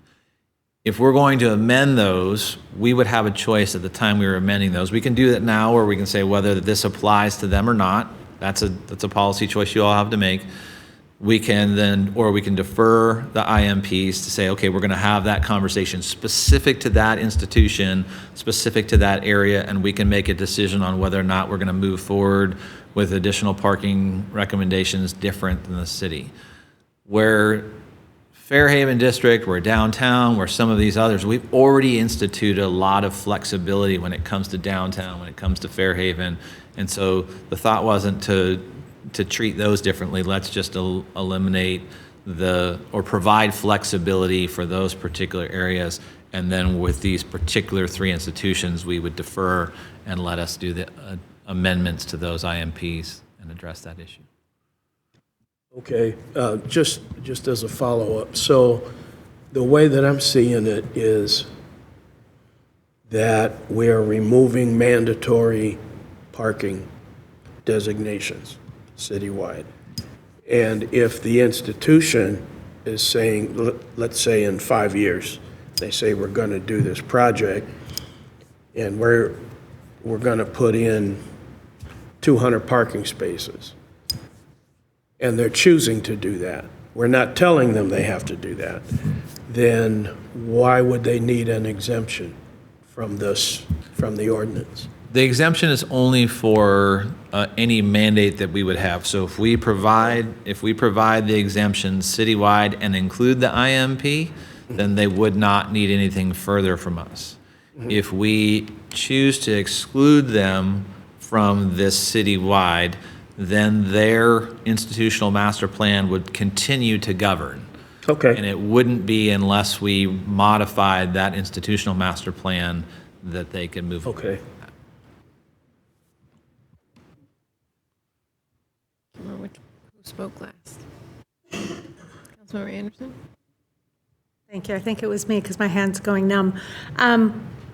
So I'm not comfortable changing an institutional master plan, and I'll disclose I work at one of those institutions. I cannot speak for them. I intentionally had nothing to do with the development of the last plan for the community college because I was running for office, and so I didn't want a conflict. But I know what goes into development and then developing those institutional master plans, and for me, it's a courteous thing. There's a lot of work, a lot of stakeholders going in. I have no fear that they're going to build a big building or housing and not put parking in, because everything operates at a very snail pace. The way that they get funding for any new building can take a decade. And so their institutional master plan really looks at the big picture over a period of time, and that indicates to the state legislation where they're going to want funding for new buildings or housing or anything else. And so they first have to go ask for funding to do the study on building a building. Eventually, legislation will give them the millions to do that. Then they go into funding queue to try to get funding for the building, and then eventually they get funding, and then they start doing the building. A building that is coming in next to my office at the college has been in the works for probably 8-9 years, so there's nothing that's going to happen quickly. I think maybe we can communicate, and if there's a way to do an amendment, because they're like, oh, heck yes, this is going to allow us to change things and build housing where we didn't think we'd be able to build, then that's great. But their plan not only goes through students looking at it and faculty looking at it, administration looking at it, the state looking at it, but eventually being approved by the board of directors and then coming forward. It's a lot of work, and I just hate going in and making a change. I don't think it's very consequential one way or the other. If we did, in the sense, it's just eliminating the parking. But I think that communicating to them who have a big investment in this plan that, you know, this is a possibility, what are their thoughts, is a courteous step towards an institution that is very vested in their master plan. So my 2 cents, I don't think it's going to bring in a lot more housing. It's not going to bring in a lot more buildings because it takes decades for that to be done. But I just don't like meddling with these institutions' plans without them knowing in advance that we're considering it. So I'm going to call on Councilmember Lilliquist, just noting that we do have a motion before us, and then depending on how much discussion there is, noting we have one more item, and then that will be, well, depending on discussion, and then an hour of executive session as well. So whether this, go forward or not, but Councilmember Lilliquist. With regard With regard to this applicability section, the exceptions are for not just institutional master plans, but also for development agreements and planned unit developments. I wouldn't want to touch those. And I also don't want to touch institutional master plans. The usual criticism of these parking requirements is that they're arbitrary, one-size-fit-all rules that don't make sense in a particular situation. IMPs are the opposite. They're site and situation and institution-specific negotiated agreements that are supposedly sensitive to context and were the result of kind of like a, coming together and understanding. So the IMPs are hopefully the opposite of arbitrary one-size-fits rules, so I would keep them. That said, they can also be outdated. So when the time comes to renegotiate these things, we could open them up early, or they could open them up early if we just wait until the usual update period. We will probably revisit that. We will relook at our transportation patterns. But let's just take for a moment Western. Western has some of the highest pedestrian and bicycle use in the entire city. It also has some of the largest parking lots in the entire city, and it has the most dense amount of transit service of any institution in the city. And still, it has significant parking spillover effects. So much so that we instituted residential parking zones to try to ameliorate this spillover. So, I mean, this is not a situation you should go into without a lot of consideration. And no, transit and walkability don't make it all better. Sometimes even with transit and even with walkability and even with parking lots, you still have parking impacts. Councilmember Cotton? Sure. Just one more note on that. I'm not making a motion on that one, but just to say, those are all institutions subject to a commute trip reduction mandates. So I just find it incredibly ironic that we are saying you need to reduce vehicle miles traveled, but we're going to make you have parking minimums that might be more than you need. So anyway, not touching that today. But I just wanted to return to the Planning Commission's recommendations amending the bike parking requirements.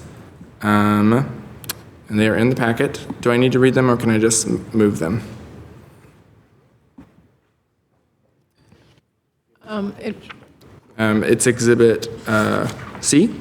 Am I right about that? Okay. Exhibit C in your packet. And just to be clear, those aren't the Planning Commission recommendations. They're staff's recommendations that followed both the Planning and Transportation Commission discussions. Thank you. One of them is fixing a typo, but the other one is increasing the ratios for the E and cargo bike requirements. Thank you for clarifying. Okay, has everybody found them? Okay, I would move to amend the ordinance based on the edits in Exhibit C. Point of order? Question? Don't we currently have a motion We do. on, so. This is when an it- amendment to the main Okay, motion. thank you. I didn't catch amend the motion. Yep, it was an amendment. So my point of order is these weren't already, these changes are not in the current draft? Okay, I will second the motion. Okay, so there's a motion from Councilmember Cotton and a second by Councilmember Lilliquist. Does the clerk have information about where we're at? Okay. To edit the ordinance pursuant to Exhibit C. Okay, any discussion on that? For reference, it's page 173 of your packet.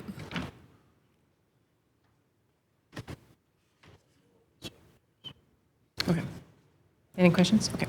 Seeing none, all in favor will say aye. Aye. Any opposed or abstentions? Okay. Seeing none, that passes 6-0 with one excused. Okay. Councilmember Lilliquist? I rise to make an amendment. This has to do with the same applicability section. Mr. Hamill, you asked earlier about where state law preempts and where it doesn't. My amendment is designed to stay on the correct side of state law. And it has to do with certain situations. The majority of the complaints and concerns that I have heard that rang with me had to do with cases where there's no safe place to walk or there's no parking and there's a concern for elderly or children or people bicycling. Not all places would it be a good idea to not provide some on-site parking. So in those cases where you can't rely upon public infrastructure. So in situations where the public infrastructure does not exist, you cannot walk, you cannot bicycle, there is no on-street parking, what about in those situations? What about in those situations? So I have written an amendment, and I move this amendment, that says that this section on getting rid of parking requirements applies citywide except for the institutional master plans and planned unit developments we talked about, and in any case a proposed development project in the residential area that is located on or abutting on a street that lacks continuous pedestrian pathway on at least one side of the street and does not have available capacity for on-street parking within 200 feet at the time of project completion. In such cases, any residents over 1,200 square feet of living space, but for any residents over 1,200 square feet of living space, 0.5 on-site parking spaces per dwelling unit shall be provided, except affordable housing and senior housing as used in RCW 5921-994. So that whole thing about 1,200 square feet and the 0.5, that's pulled straight from state law. It basically says, in this one case, which is only in residential areas and only when there's no infrastructure and only if there's no parking, in that one case, and again, only if you're building larger units, then in that one case, we'll default to state law, which says provide half a parking space per dwelling unit. So if it's an apartment building, or if we have made an infill housing with a triplex, you might need to provide some parking. But recall, if this is an apartment building and every single unit is under 1,200 square feet, this will never apply. So this is a rare situation where there's a clear possibility of negative impacts and known deficient conditions. And in that one situation, in that edge case, I think we should still look at providing parking. My guess is in most of these cases, the people making these developments won't have a hard time meeting that requirement. They will probably want to meet that requirement. But from my point of view, we need to look at all the situations and take public safety into account, particularly when that threat to public safety is due to an insufficiency in public infrastructure, that is sidewalks and on-street parking. I'll second it. Is that a motion? Yep. Okay, so motion by Councilmember Lillquist and a second by Councilmember Anderson. Mayor Lund.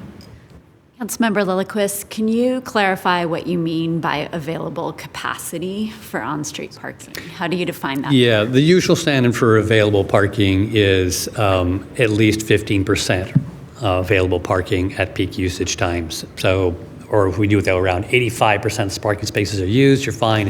If 86% are used, you have exhausted parking capacity. So that's the usual standard for availability. Councilmember Cotton. I'm not really sure who would be doing this surveying in this circumstance. But I would say, right, also for ADUs, we can have parking within half a mile, right, of a transit line. So it seems like this is such a rare situation that it's introducing a lot of complexity with probably very few potential applications. So I think even with streets without like frontage improvements, we have other strategies, to slow residential streets. We could talk more about residential access only designations. I mean, we just have more tools in our toolbox. And for how much complexity this introduces for staff when we're trying to deliver homes more quickly for the people who need them, I'm not seeing the benefit. So I will be voting no on the motion. Councilmember Anderson. I agree. More than likely, we're not going to see a lot of this development. But my main concern where I can see this being beneficial is Happy Valley. It's not going to impact a vast majority of the development, but there are areas of Happy Valley that you don't even have off-street parking like that. You have a ditch.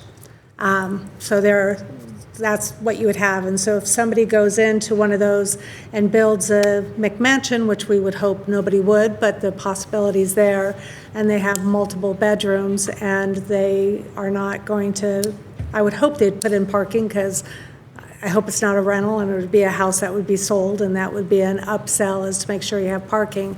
But there is that slight chance of somebody building something and not putting the parking in, and you have a street like that. Now, this would not count because you have the sidewalk per se, but in some areas, you don't even have that. So I see this as preventing an unintended consequence that we hope would not have. This would help make sure that wouldn't happen. And I only see this really being applied in maybe one, maybe two neighborhoods, but they are the ones that are the most impacted for infrastructure. And the things that, we could address to deal with the issues, that externalizes the cost onto the taxpayer, and that takes a lot of time. So putting in the sidewalks to be able to help with the transportation, or putting in parking permits like we have on Seahome, or putting in speed bumps or protected bike lanes, all of that in order to improve safety is going to be on our dime versus the one person who's developing, I think, in bad form, because I wouldn't want to be a developer not putting parking in for a large house or triplex. So before going, Director Lyon, I had a similar notation just about the term capacity and how that would be interpreted. And so for me, I don't know if it's feasibility or infrastructure. I don't know. I don't feel like capacity is the right word, but Director Lyon.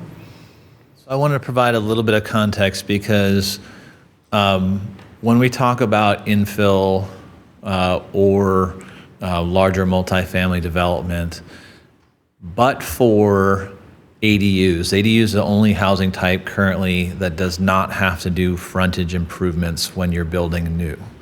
So in this scenario where you had a project that was adding additional infill units or a multifamily unit project, they would be required to build out the frontage to the city's what we call 3/4 standards, which includes sidewalk, curb, gutter, along the frontage of that particular property associated with that, and 3/4 of the street, essentially making sure that the roadway is paved. So that may, because of the way infill works, have a patchwork quilt effect in terms of the property here is getting built and then maybe not the next one over to it.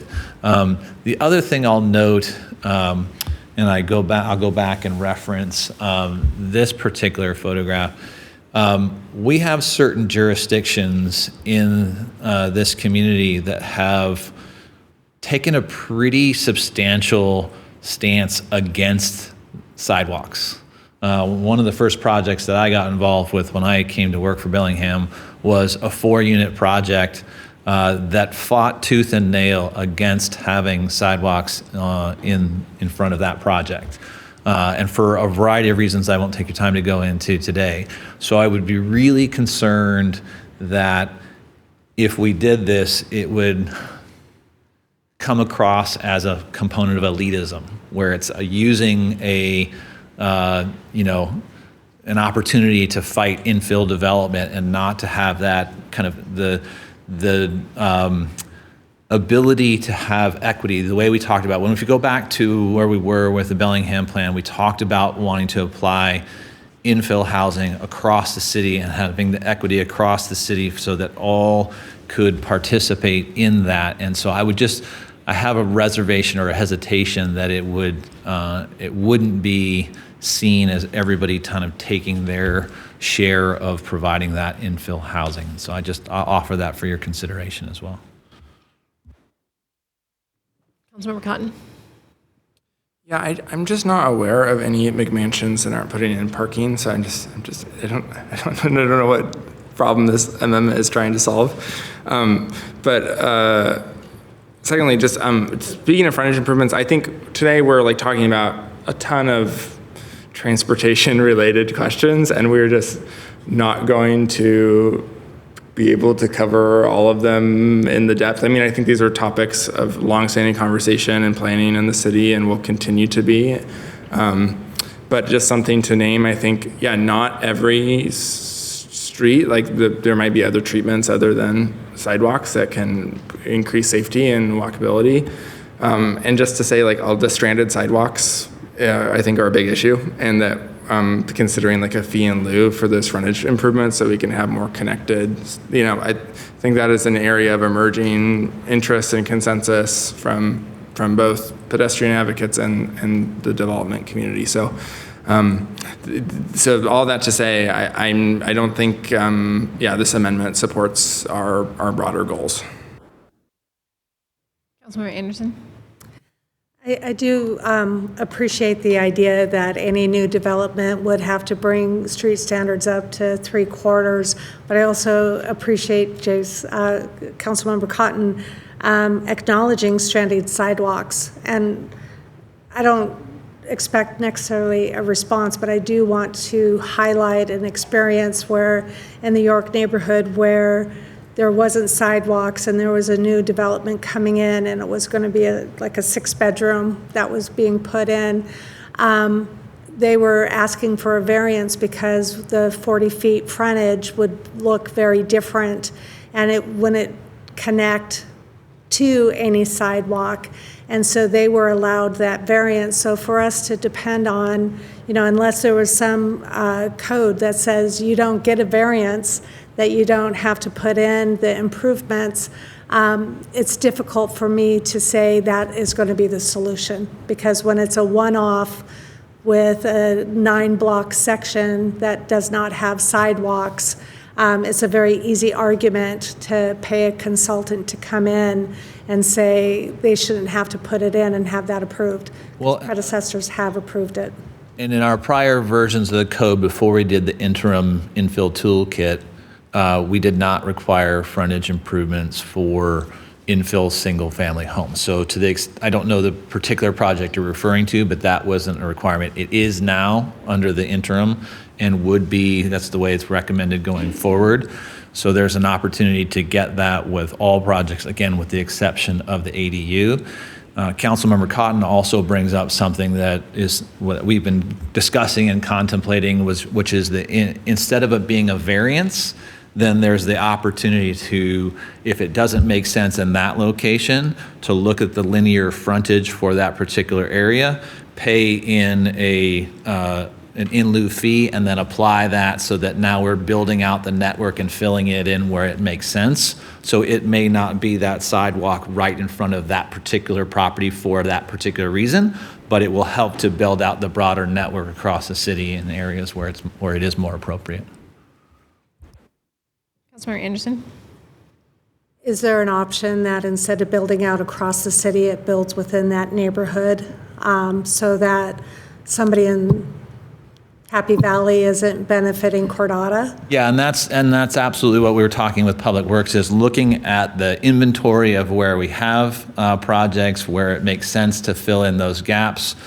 Certainly looking at safe routes to schools, access to other goods and services that may be directly beneficial to that particular area and that particular neighborhood, so that we do have that walkability from maybe not right in front of that project, but hey, there's a gap here with 2 or 3 different projects contributing. We can fill out that gap. That gap provides a sidewalk to this destination or that destination, and it starts to really build out. Thank you for sharing that. So I have a motion before us by Councilmember Lillquist and a second by Councilmember Anderson with the proposed amendment that's here in writing. Councilmember Lillquist? Just a few quick responses and we can vote. If development does complete the sidewalk by bringing up to 3/4 standards, then problem goes away. So, I mean, that I don't see that as a problem. I don't see this particular complication because we're talking about rare cases that are easy to identify. We know where the sidewalks are and where they are not. And then we can look at the crowded parking. And if someone is building a larger house and puts in a parking space, boom, again, we don't have to go with our analysis. This is not going to be triggered very much. It's not much of a complication. I don't think it's elitist, and precisely because it already follows state law, which says if you're building smaller units or affordable units or senior housing units or any of those, well, then again, it won't be triggered. This won't get in the way of them at all. So it's not a barrier to the sort of housing we need the most and are most in favor of. Those are just some of my responses. I'm ready for the vote. Further discussion? Okay. Seeing none, all in favor will say aye. Aye. Those opposed? No. No. Okay, so the motion fails 2-4 with one excused. Do you need a roll call? Okay. Any other proposed amendments for consideration at this time? Councilmember Cotton. I just want to flag, I want to think more about the institutional master plan, so it's possible before third and final I'll have done more work to conclude that that's a good idea, but possibly not. So anyway, just wanted to flag that. I'm not ready to make a motion at this time. So then we revert to the original motion, which was brought forward by Councilmember Hamel and seconded by Councilmember Cotton, as amended to adopt the changes as proposed in Exhibit C. Any further discussion on the motion? Seeing none. Was that a point? Oh, yeah, you can go. I was responding to Councilmember Cotton's comment about reviewing IMP requirements before third and final. That likely will not happen because amendments to IMPs go through a Type 6 process, and we'd have to work with those stakeholders for each of those IMPs, meaning the college, university, and Peace Health, if we were proposing amendments to those things. And so we don't anticipate that happening before third and final. Councilmember Cotton. Yeah, just to clarify, the exemption that this ordinance makes for IMPs would be, so I guess if it was an amendment, it would be 3 words. Yes. Respectfully, what that would do is it would change each of those 3 institutional master plans that, as Councilmember Lilliquist pointed out earlier, have specifically crafted parking regulations for each of those plans. So by taking out the amendment and then meaning all the parking regulations go away everywhere, including in those IMPs, we'd be vastly changing each of those IMPs without the appropriate process. Yes, and that just might be a good idea, but agreed. Okay. Further discussion? Okay. Seeing none, I'll call the question. All those in favor say aye. Aye. Any opposed or abstentions? Okay. Seeing none, that passes. I don't think your mic's on, is it? I'm the same, because I'm still thinking about this, but I will vote tonight. Okay. So this passes 5 with 1 abstention and 1 excused. Okay. You got that? Okay. All right. So to be continued, but thank you for the follow-up, Interim City Attorney Erb, on the institutional master plan. So, okay. So with that, we have 1 additional item. Thank you very much. We have 1 additional item before us. This is Agenda Bill 24973. This is a work session on the City Council Communications and Community Engagement 2026 Work Plan. So, the proposed City Council Communications and Community Engagement 2026 Work Plan lays out recommended tactics for the Council to consider implementing. These communications tactics are designed to increase and improve community engagement with the Council. The work plan addresses priorities that Council members identified at their April 20th, 2026 retreat. The City Council Communications Work Group provided input for the work plan and will help guide its execution. This is the last of 3 guiding documents that form the structure of communications work in the Council office. The first 2 being the City Council Strategic Communications and Community Engagement Plan, which is a long-term plan to better connect Bellingham residents with the City Council, and the City Council Communications and Community Engagement Charter, which lays out the specific roles and responsibilities required to support this work. The City Council voted to approve the latter 2 documents on April 13th, 2026. At our last meeting on July 13th, 2026, the City Council Communications and Community Relations Manager presented the work plan. Council members discussed and voted to refer this item to Committee of the Whole for a work session. So we are back today with some minor amendments that I just wanted to draw to your attention, and then highlight that David Braun, our City Council Communications and Community Relations Manager, is also here with us to answer questions.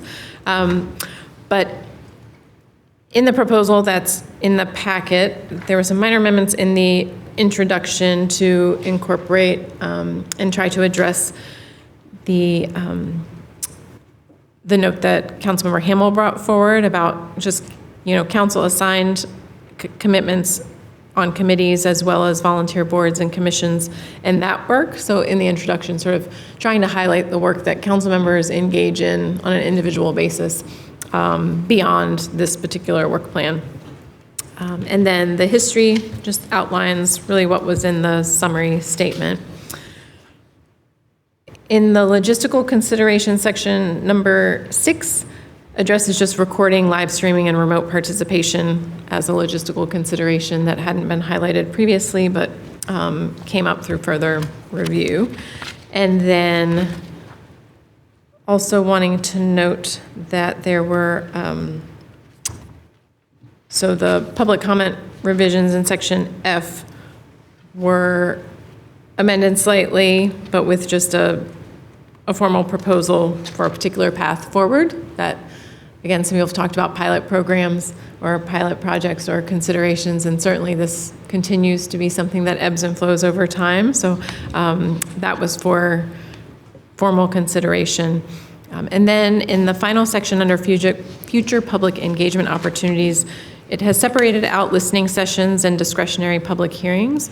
And so thinking about, especially with public comment being at the beginning, right, under this proposal, limited to 30 minutes, 2 minutes per speaker, wanting to acknowledge that there will likely be times, we know there will be times when there's extensive public interest on a particular topic, and thinking that that public comment period at the beginning of council meetings really isn't meant or intended to absorb that level of engagement and participation from the community, but wanting to acknowledge that we have other mechanisms available to really provide that space and venue for public engagement at that level with community members.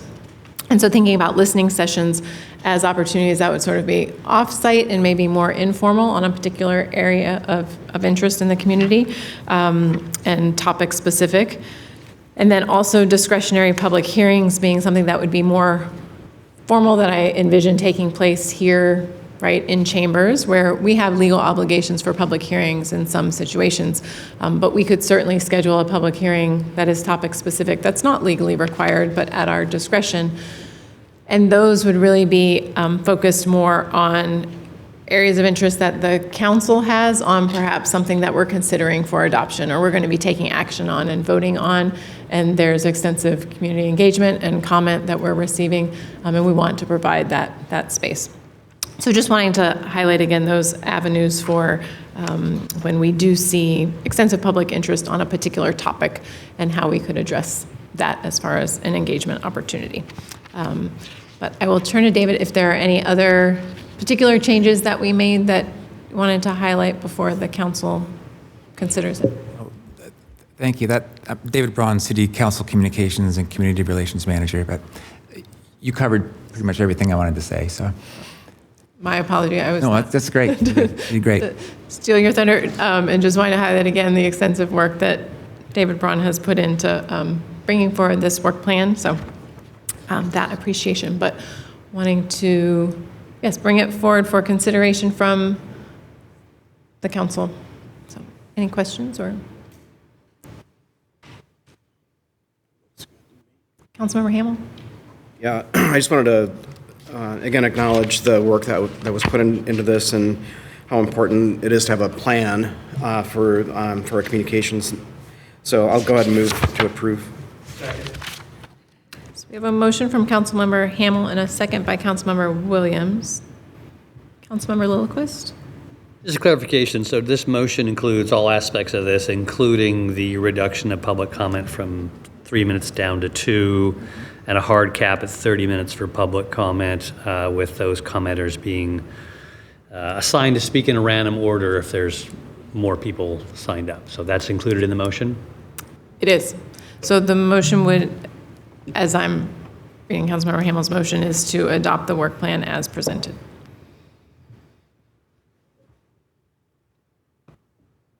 Councilmember Lillquist. Move to amend the work plan to public comment remains at 3 minutes per speaker. Second.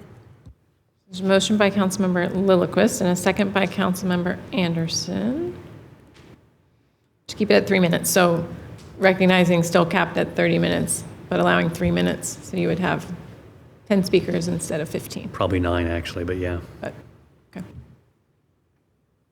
Discussion on the motion? Councilmember Cotton? I'm thinking maybe good to hear from more people than less people. I don't know if that would be my thought. So. Councilmember Anderson? I'm still concerned about people who are neurologically divergent, or they're just not adept public speakers.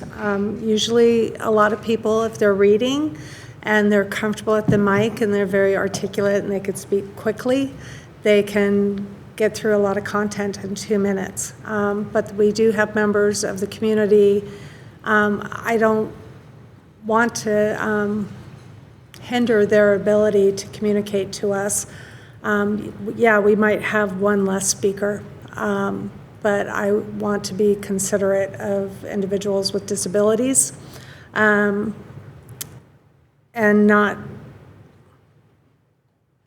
have folks not come forward because of the fear that 2 minutes would not be enough time for them to be able to get through content that they feel is important to give to us. So just, Councilmember Williams.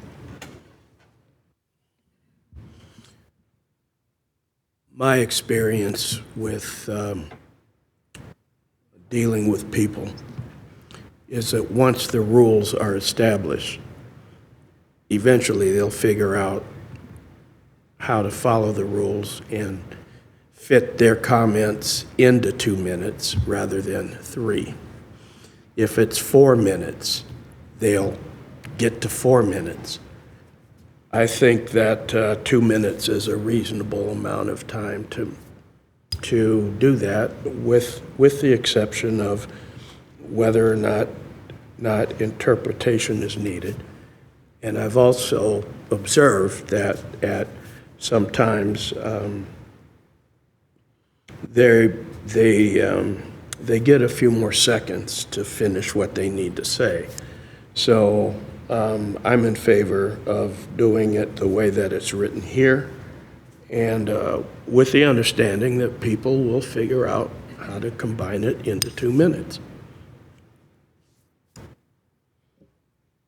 In response to, I've considered the concerns raised, and certainly with interpretation, I think if there was a situation where someone was asking for an accommodation, I would expect that request to come forward and be considered.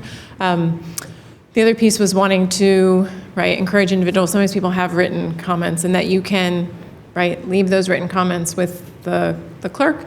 Those written comments can be shared with the council and, through email and others.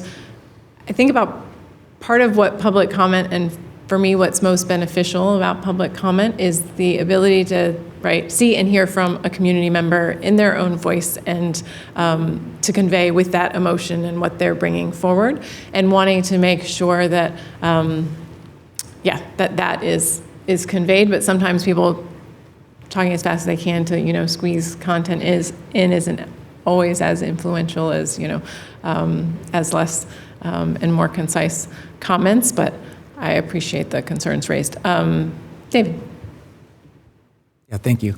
And to respond to Councilmember Anderson's comments, so there still exists all of the usual channels that people can reach council members: mail, email, phone calls, they can request meetings. In addition to something that's not on the work plan, I apologize I left it out, but I do want to make just an orientation to providing public comment, because like you said, people come up here who may be neurodivergent or have an issue public speaking. It's not a very natural setting. You're addressing people on your left, have your audience on the right, and there's the sound and the space. It's just a little bit different, isn't it? So doing what we can to prepare people for that experience, and also giving them avenues that suit them and their abilities. Thank you. And also wanting to note, this sort of incorporates the motion that was brought forward by Councilmember Cotton at the beginning of the year that has continued to be forwarded to continuing points in time, and so wanting to incorporate that for a formal vote and consideration. But Councilmember Anderson. Thank you. I appreciate the thought of coaching or resources, and I'm trying not to tear up because I work with students with disabilities, and I work with some of the people who have come forward and spoken at that dais, and having conversations with them of what it took for them to come in and do it. And it was a hot topic, so they didn't have a lot of time to prepare. And to assume that some of these people are going to sit there and say, I need an accommodation, you're putting them in a situation that they have to self-disclose that they have a disability when they are already feeling disenfranchised because of the way this world is set up, and that they have to basically, they have a hidden disability. And so if English is not their primary language, we are giving people ability to, time for interpretation. It is something that they can't necessarily hide. It is very evident. But some people who have, whether it's a speech impediment, most people would not know that I have a speech impediment. I work really hard.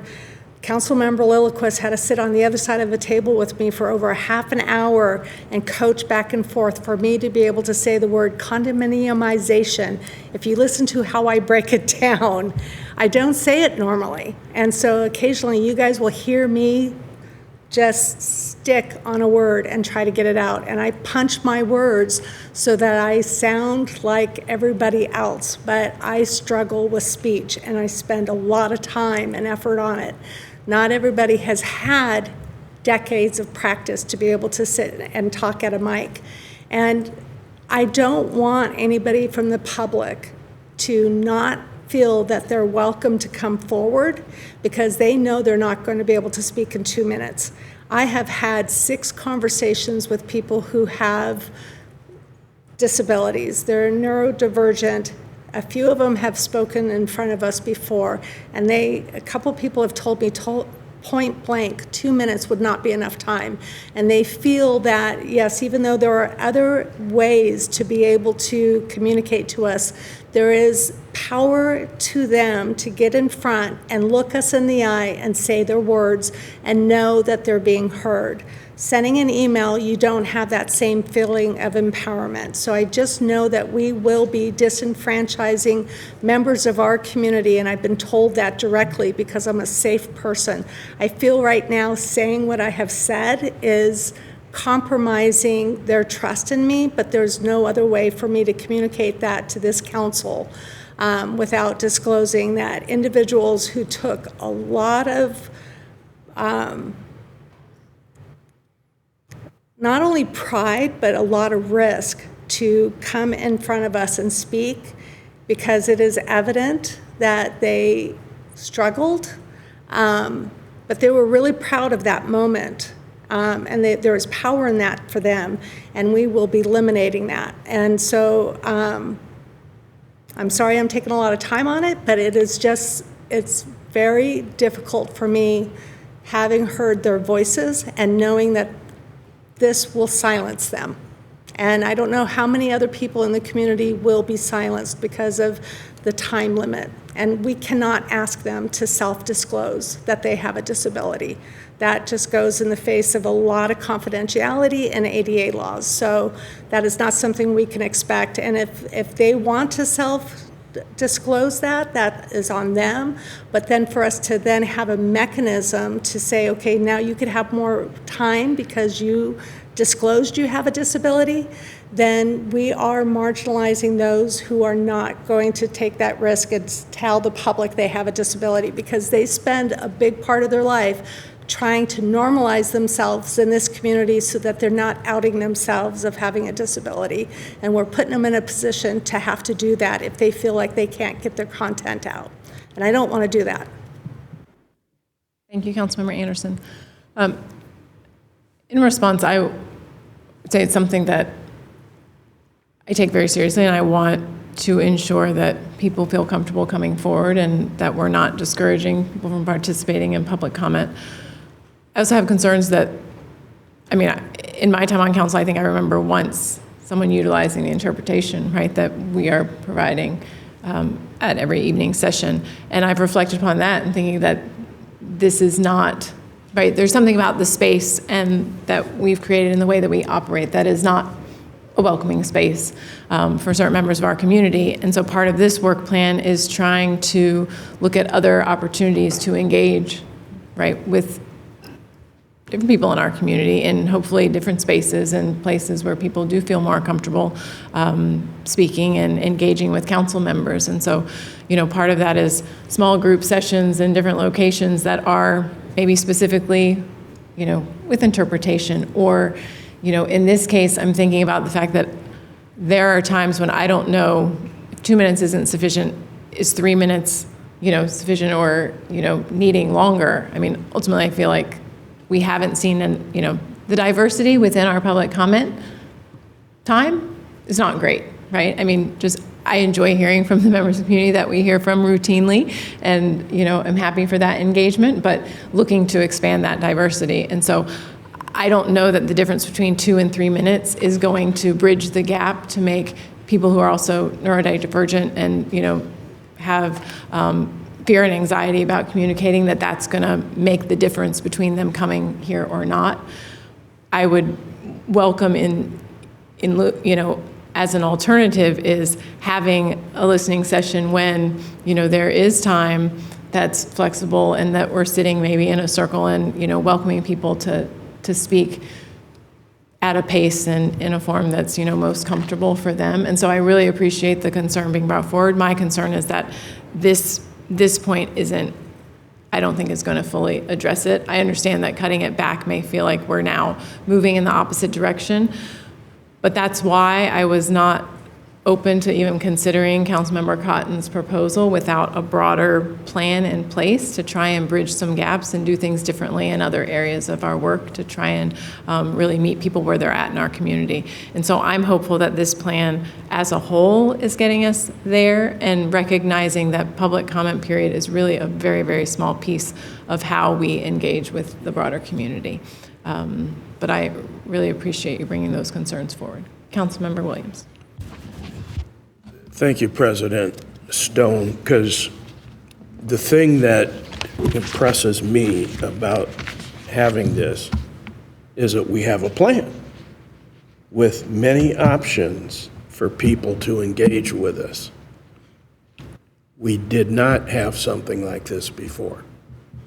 And it's showing me that how our role as a council and as individual council members, even though we go to meetings and we see people and we talk to people, but when I came on the council, I felt that all that stuff was done on the fly, as opposed to we have conversation circles or we have meetings where we can go, and if that are scheduled through our work, as opposed to, well, if I didn't hear about a meeting in so-and-so on a certain date, then how would I even know to go and engage people unless they reached out to me?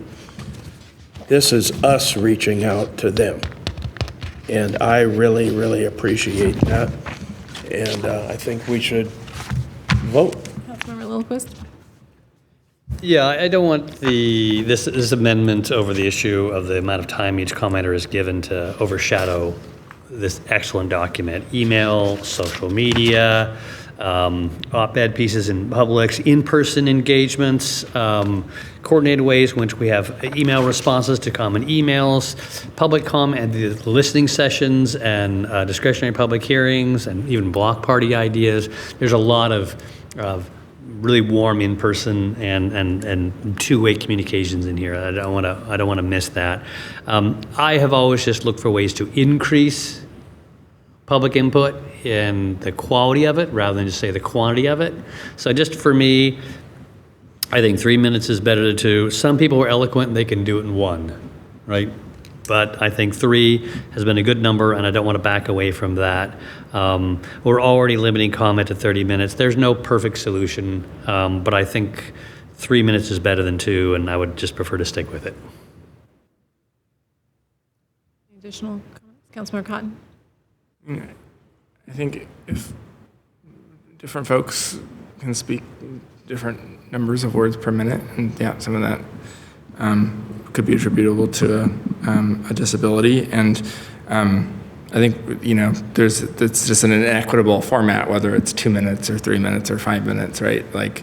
But I also don't want to give the impression that the powerfulness or effectiveness of a comment is based on words spoken, right? The number of words spoken, I think it's what folks are communicating and what it means for them to be sharing it with us. So I think I agree. Quantity and quality are both important, and I think are reflected in this document.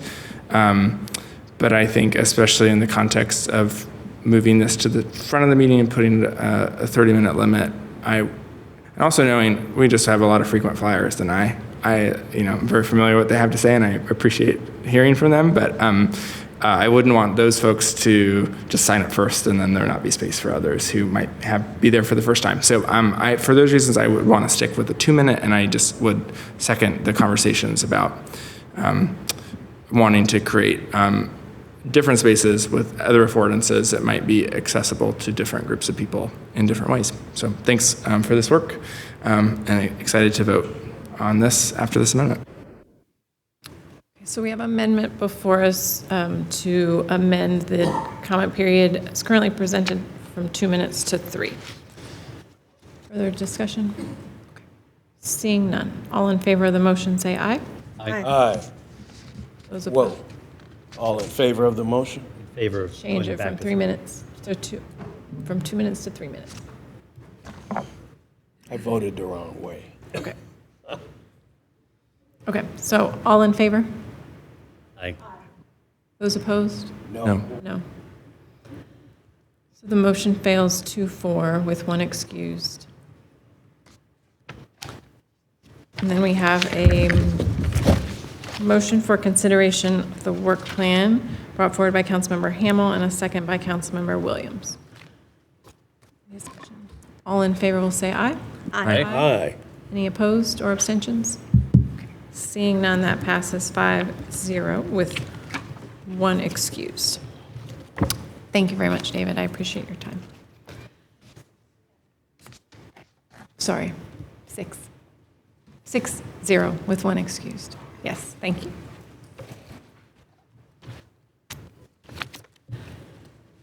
Okay, old and new business. Councilmember Lillquist? Yeah, I would like to make a motion to request a future agenda item for the City Council. This is an agenda item for staff to come forward with a discussion of transportation safety issues and programs and efforts by the city, particularly as it relates to pedestrians and bicyclists. It's been a topic of ongoing public conversation and a public campaign, and I think a public discussion would be a good item. I've talked with he's not here right now, there he is. I talked with our Public Works Director. He sees some value and utility if that's the way the council wants to go. But he did indicate that it wouldn't happen right away, that there's a full load for his staff, and it would need to come forward at a future date. Second. So we have a motion by Councilmember Lillquist and a second by Councilmember Anderson. Can you just restate the motion as you'd like it to appear in the minutes? Sure. A future discussion item on transportation safety, particularly as it relates to bicyclists and pedestrians, to cover current efforts, programs, and policies. And possible future programs and policies, or, whatever. I want to leave it open-ended. Well, the motion can't be, I Yeah. want the wording of the motion Okay. for the clerk to be clear so that we have it in the minutes. And leave it as it was. Do you want to read back what you have.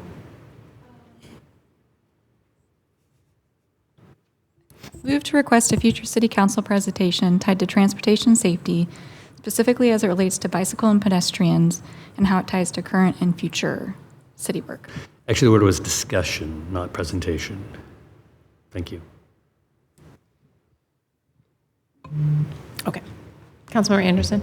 So Councilmember Lillquist and I had a short conversation on this, and we've all received a lot of emails supporting kind of a pedestrian bicycle initiative for certain work to be done. And I think staff did a great job addressing kind of like what our workload is, what we're working on. Some of it dovetails, some of it's not. I think some of the things that this group has been advocating for is going to happen over a period of time. I don't know if all council members met with this coalition to discuss what their goal was. When I had met with them, I told them I could agree with a lot of the things that they wanted to accomplish. I just had a struggle with the timeline. I was kind of like, it's easier to take eat an apple one bite at a time, and it seems like this is a whole apple coming in because they wanted the stuff done before fall. And that's just not how the city works, and especially when funding was already dedicated. So what I'm hoping this discussion will look at is basically the requests that were made that came forward, which ones are already in the pipeline, which ones, how far are they out? So I'd like to have a little bit of that examination. We've all seen the signage go up on certain street corners about accidents or deaths that have happened to bicyclists and pedestrians. I've had comments made to me by people in my neighborhood asking about these, and I think having a discussion here with some guidance from staff would be a good community enlightenment because they're getting part of the information, and I think getting more discussion on what the city is doing specifically to some of these requests would be beneficial. I know we can send out a lot of emails, but we don't always hear by those who are interested in how we're addressing this based on who sent us some of the form emails to, that they could get a response from us.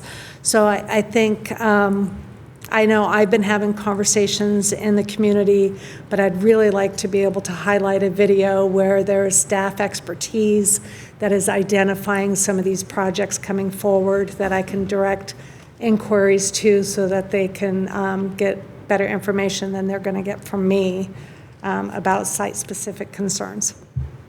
So that's my hope from this future discussion, and I do appreciate that it's not like being asked to be brought forward next week.